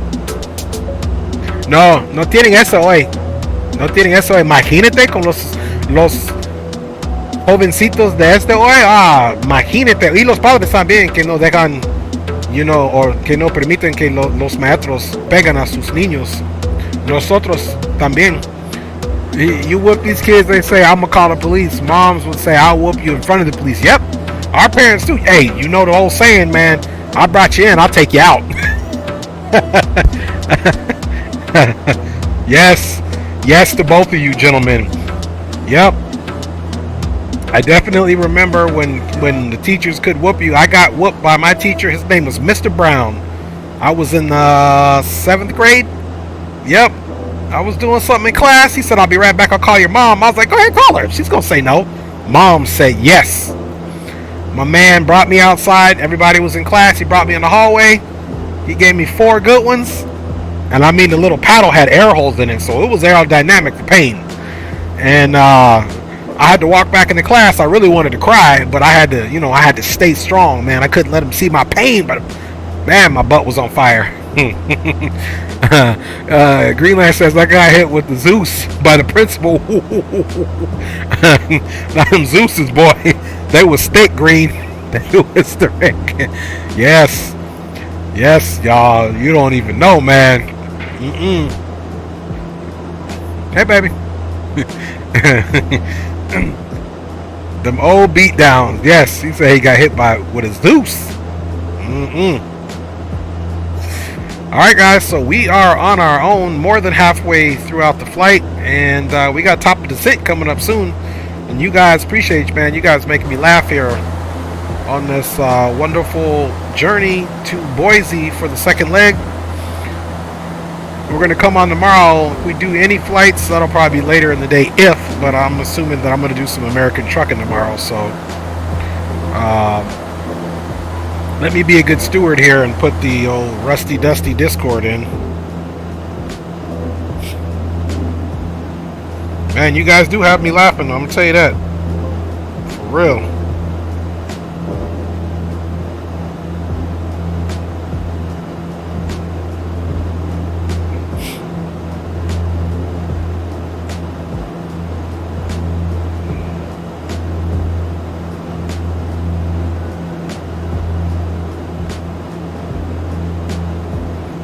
Alright, Discord is going in. If you haven't joined it and you want a truck tomorrow, let me know. However, we'll have to link up earlier, so send me the message right away, because we'll have to make sure our mods are in compliance with ATS convoys. That is a huge issue. So there is the Discord, and generally speaking, if you want to support the channel, I believe, let's see here, if I get the right thing here. You can see if that puts it in. But if not, I'll have to update my donation link. And then, of course, there's Discord for if you just want to join it, period. And I didn't spell donate right. So if you guys would like to support the channel, and you like what you're seeing, there should be a link coming up. If not, I gotta go fix Nightbot up. Greenlight says we had old school brother for a principal. That brother, he had an oar for the paddle. Woo! He was an old fraternity dude. He hit you so hard your pants wouldn't fold for a week. Hey, he gave you that paddle starch, boy. He gave you that starch by paddle, man. Straightened the pants right up. Made your butt a little bit flatter.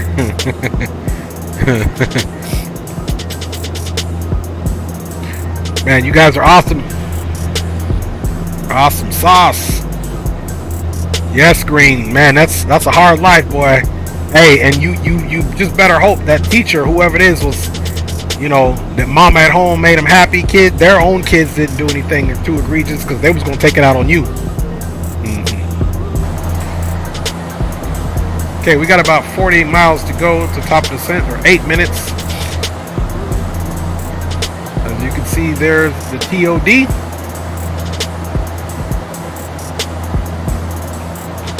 Right there. Chugging away nice and slow.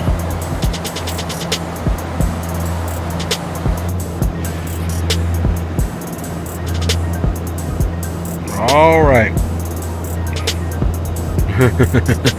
Pure thunder. Pure thunder. Pure thunder. Oh man. Alright y'all, give me about 2 seconds. Let me step away here, go use the restroom before we get into this landing. Now that Mr. Grumpy Pants isn't on, I can actually go back for another little bathroom break. Back with you guys in a few seconds. Just go hit the restroom, then we'll get ready for descent.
Alright, peeps, I am officially back. Let's check on our top of descent.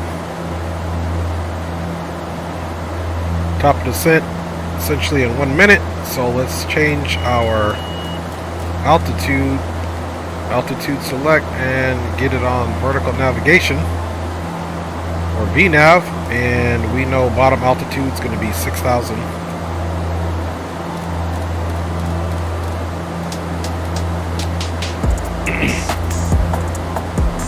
All right.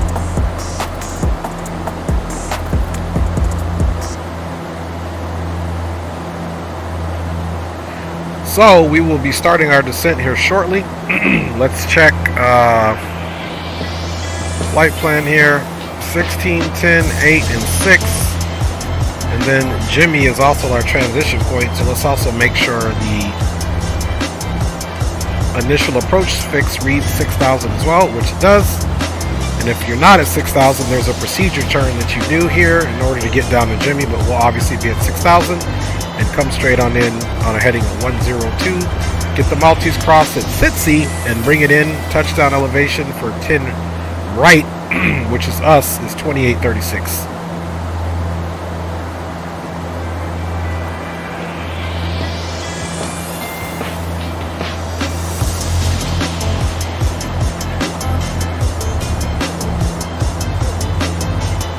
And I'm curious if they're offline, if the ATIS still works, at least. Let us check that out. ATIS 23.9.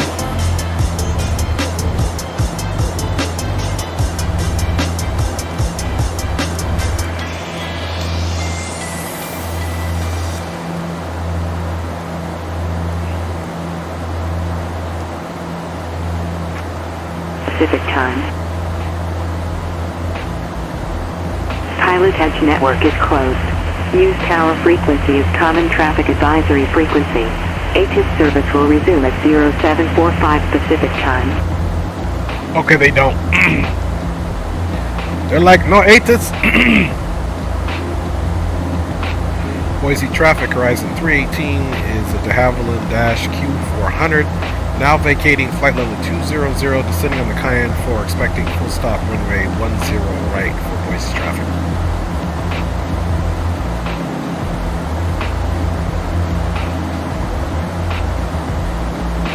Alright, so we're pulling the power back just a little bit. We have started our descent.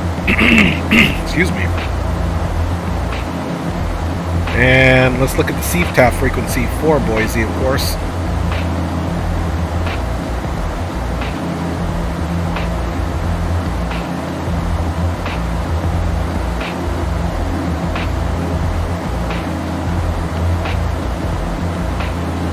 So literally we would just go, I'm assuming with the tower frequency on this, 18.1.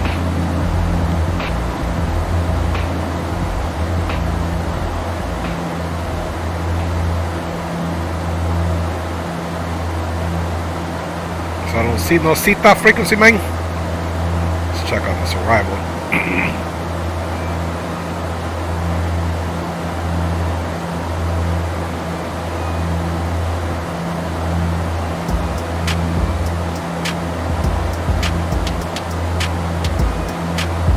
Well, it's not a big deal. I'm probably not anybody over there anyway. I'll check the PilotEdge map and we'll see what we get.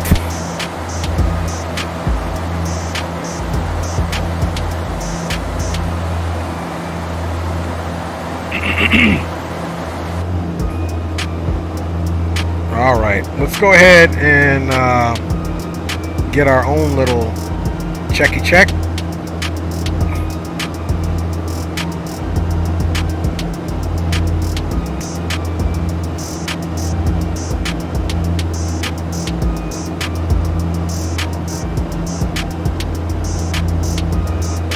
Hey, winds are variable at 3 knots, so really not an issue. Altimeter is 3003, so let's plug that in.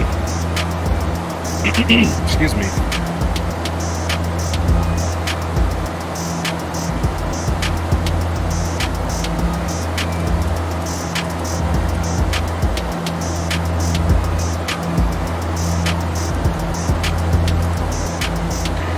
3003, 3003. Let's also square up that heading. Get it going right there. And let's just double check our frequencies here. Should be 111.1 or 10. Excuse me. Rope is a little scratchy. Okay, 111.1 and the final approach course of 102, which we know that to be true.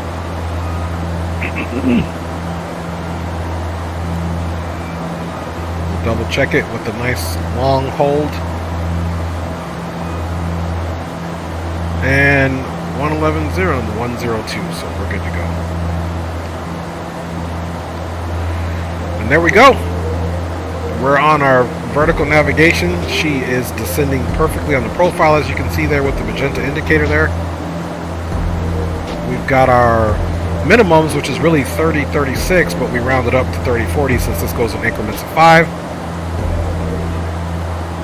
Here shortly we will get the landing lights on at 10,000 and make all concessions for landing. Let's go ahead while we're thinking about it and get our auxiliary pumps on, as well as our standby hydraulic pressure. Power takeoff is still on already.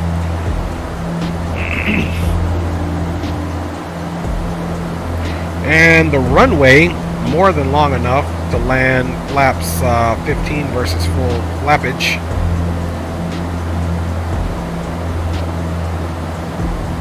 Even though if we did land full flaps, it'd be fine too, because it's really full flaps is what you want for no wind. But if the runway's long enough, there's no need to do all that.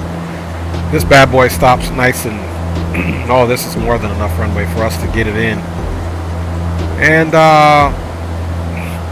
we'll probably make Charlie come on back, and the terminal is here, and we'll be parking here at these gates suited for the Dash 8. So we'll kind of leave this chart here so we can see the mayhem. We'll cross over runway 10 left, because we won't call this end of the runway, because we'll assume that the rest of the traffic will adhere to coming in easternly as well. And that's it. We have begun our final descent into Alright, Idaho. folks. Flight attendants will be passing through the cabin to collect any trash one final time. Please ensure tray tables are stowed and seats are in the full upright position. Please also store Music any is carry-on coming items off. either in the back pocket or under the seat cushion. Controls are Please coming on. save all Wi-Fi related tasks and stow any Let's get it in, larger guys, so we can button it up for the night. James Johnson, no es noche porque no es oscuro, papá. Oh, porque no, yo estoy velando en el tiempo más temprano. Para ustedes tiene algo que ver. Pero en el futuro voy a hacer los vuelos en la noche también. Pero con estos vuelos ahora empezar en X-Plane 12, estoy haciendo los vuelos durante el día. So nada más cambia el tiempo. Saliendo Portland puse el tiempo mediodía.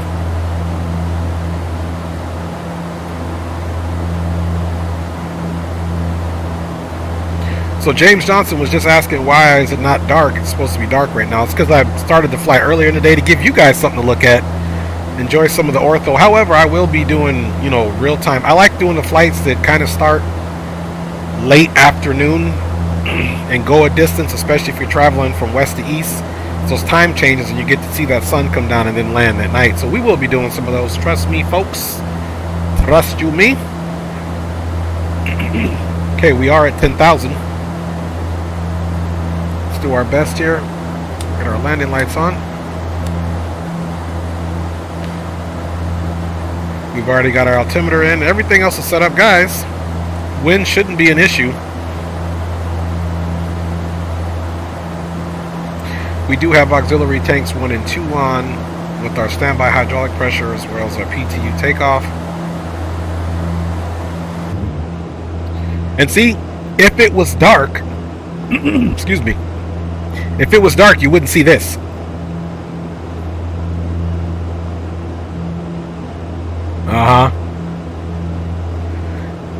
Sí, soy de acuerdo, papá.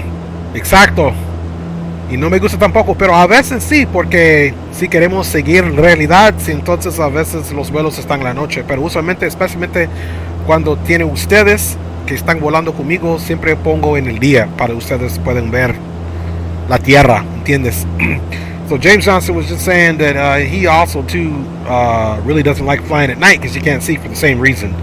You can't see anything, but you know, it's realistic, so there will be times we do fly at night, but when you have this beautiful ortho to look at, you know, it does make the flying a little easier on the eyes anyway, to have these beautiful views as you're, you know, departing and cruising and approaching with an ultimate land.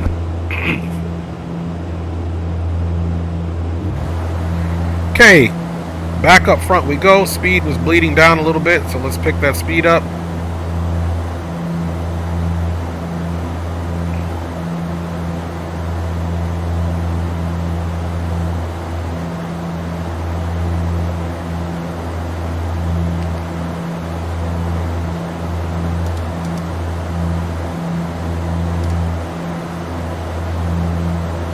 There we go. So we're manually descending ourselves now, which is going to pick up a little bit more speed for us.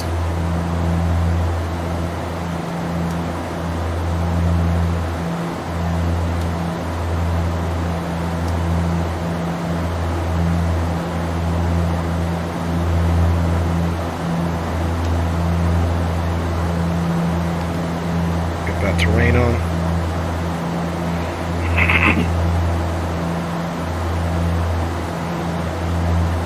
Watch that speed.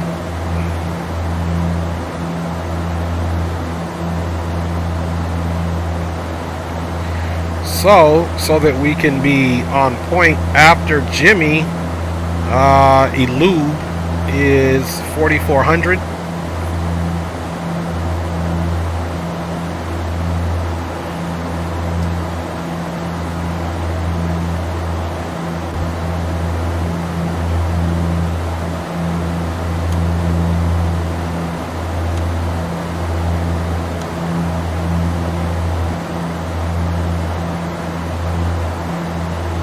Now you can see we manually got us for 6,000 at Jimmy, so we can also, now that we know at this speed, roughly, we will be at Jimmy at 6,000.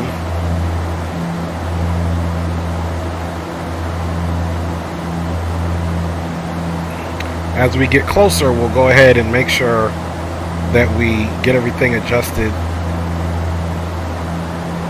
because we are going to slow to at least 180, 160, maybe even 150. We'll see what the approach speed is going to be here for us. Approach speed looks like it's 126 with flaps 15.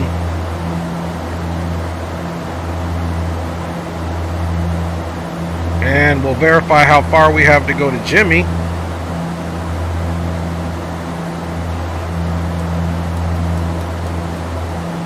Okay, 14 nautical miles, so we will start pulling that speed back.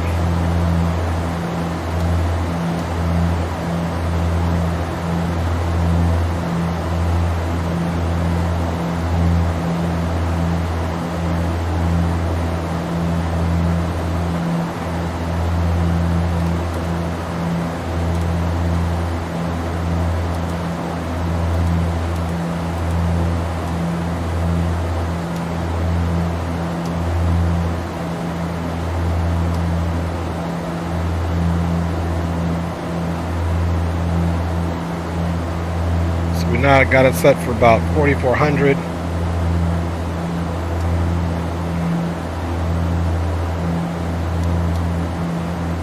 Okay, we'll stay at about 180 on the speed for now.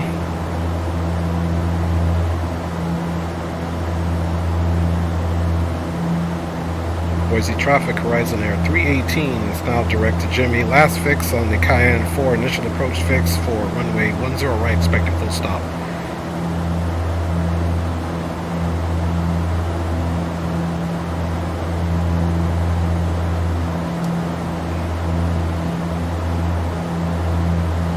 There we go, guys. We should be good to go.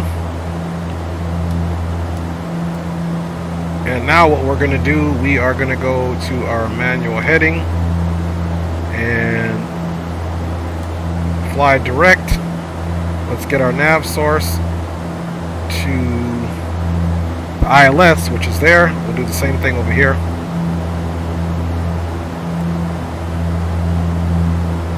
Okay, 110. With a final approach course, well, that side says 353, but we don't care about that side. We care about this side, and this is saying 102, which is good.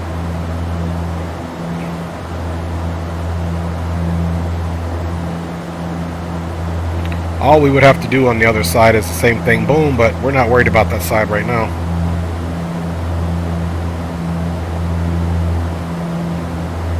Okay, there's the field over here, so we will have a visual of it here soon. Okay guys, bleeds are coming to minimum. Let's go full spectrum there.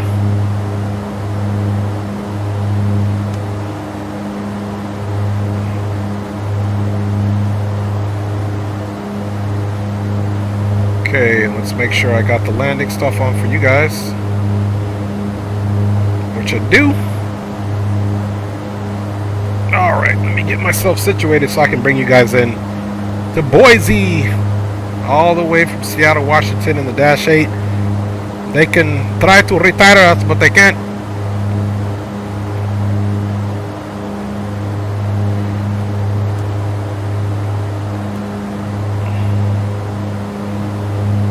Alright, I'll try to read that here in a second, Papa.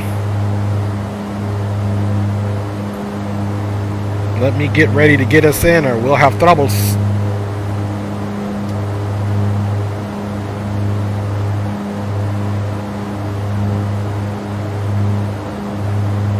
Okay, we'll slow our roll a little bit. Speed check, flaps 1.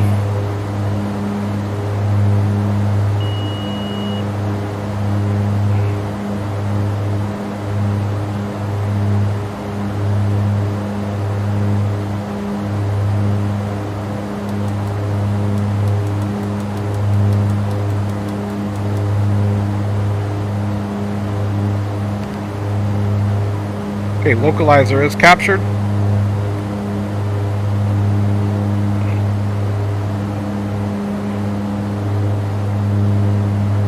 Now we'll just be waiting for the glide slope to come in. I do have a visual of the runway. 2500. Check.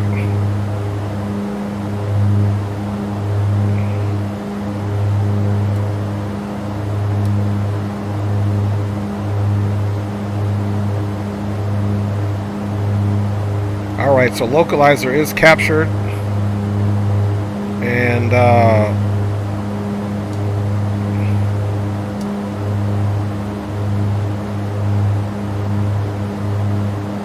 just pitching up a little bit on the autopilot, slow down that so we can basically capture the glide slope right around elude. Bleeding speed, final approach speed is 126. Okay, we are in the 1000 or toga mode. The bleeds are on the minimum. Landing lights are all on. Cabin crew, prepare for final approach. Okay, you can see the diamond, the tilt diamond indicator for our glide slope is in. So yeah, it was something on that approach for Portland where it caught the localizer really late. It was too late. It was just too dangerous to do it like that.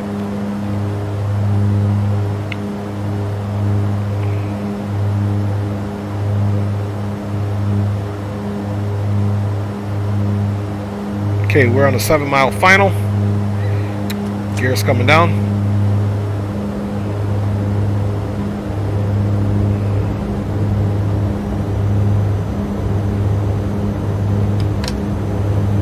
Okay, flaps 10 is selected, and flaps 15.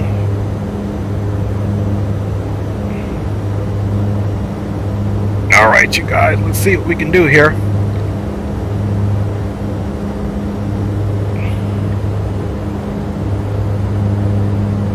Autopilot's off my aircraft. Just get her in, guys.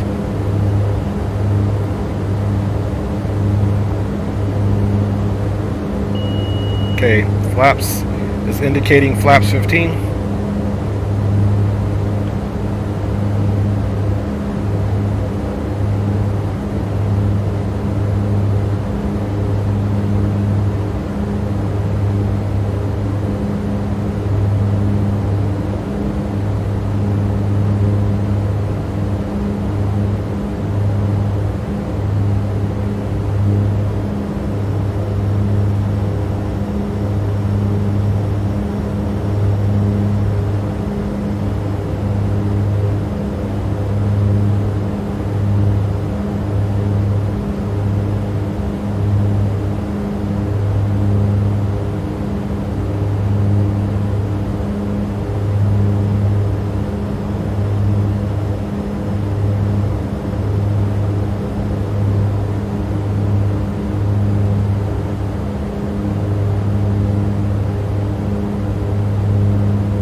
Check.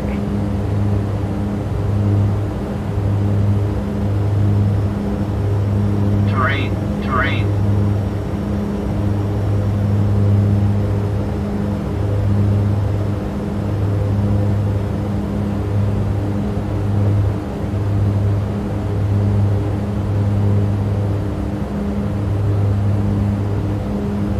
100. Check.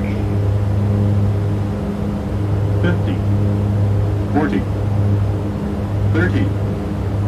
20. 10. Alright guys, a little bit harder on that one. It's okay though, acceptable, we like it. Reversers are out. Or beta, I should say. Okay, we'll roll it out one more. Let's arrest those flaps. Spoilers down. Welcome to Boise, guys.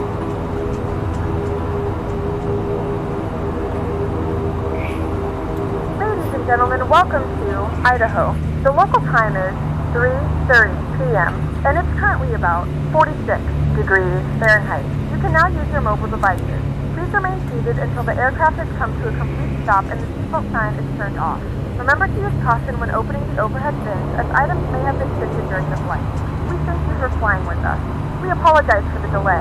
Please coordinate with airline staff as necessary regarding connecting flights or vouchers.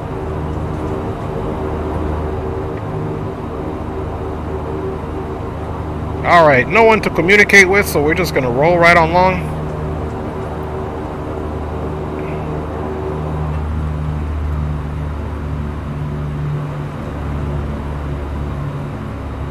We're going to leave our landing lights on and strobes.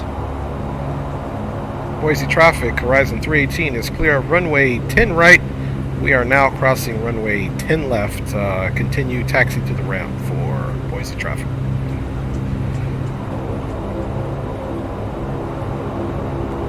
Landing lights off. Strobes off. Generator on, bleeds on. Get those off. Let's see here. Let's come here. We'll bypass going right behind the end of these planes since there's no traffic. And we need to go down to the other end here. We'll take the next right into the ramp. And let's there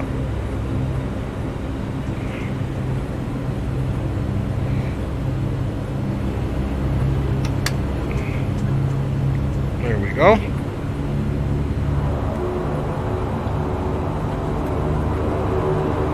Let's tie that bus.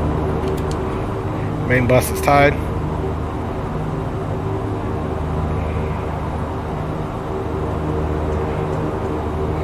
See who we got over here. See, these gates over here are taken up by these two aircraft.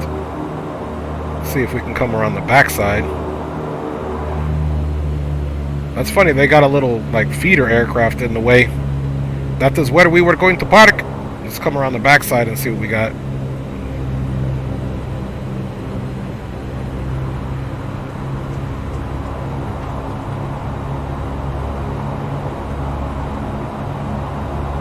Man, we got bases loaded over here.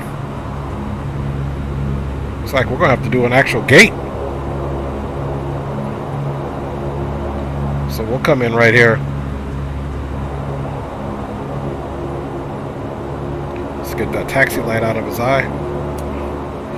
Well, that's no good. Oh well, we're coming over here landing with these Alps aircraft.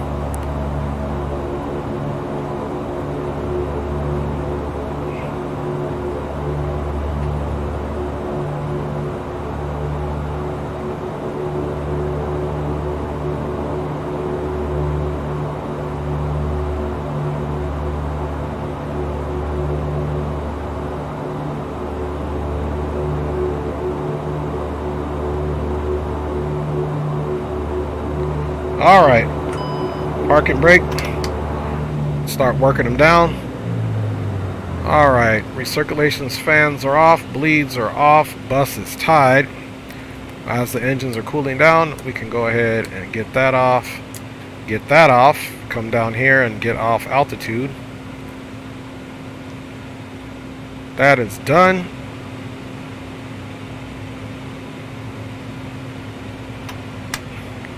And that is cutting off. We can nullify the red beacon. And there we go, guys. We are home for Christmas.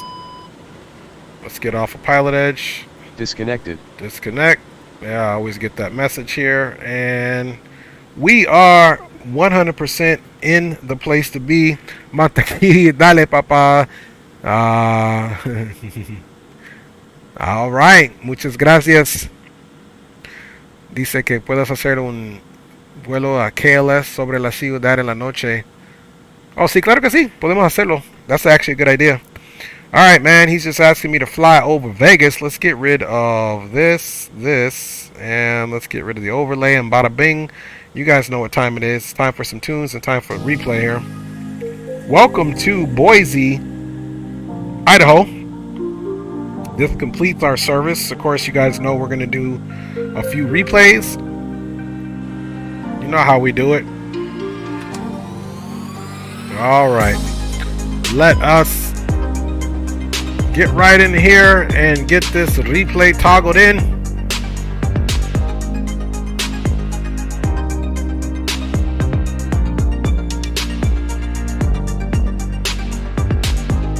Uh-oh. If it's going to give us a replay. It's giving us a little circle here, which is not good. We'll see if X-Plane wants to cooperate, but this might be indicative of a crash, which, hey, we landed. We might just not get a replay.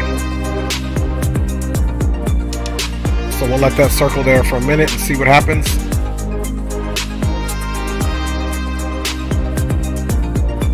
We will definitely see what happens. Come on, X-Plane. Well, see, and this is why we always restart. I'm not sure it's going to cooperate with you guys, so this may be a wrap here.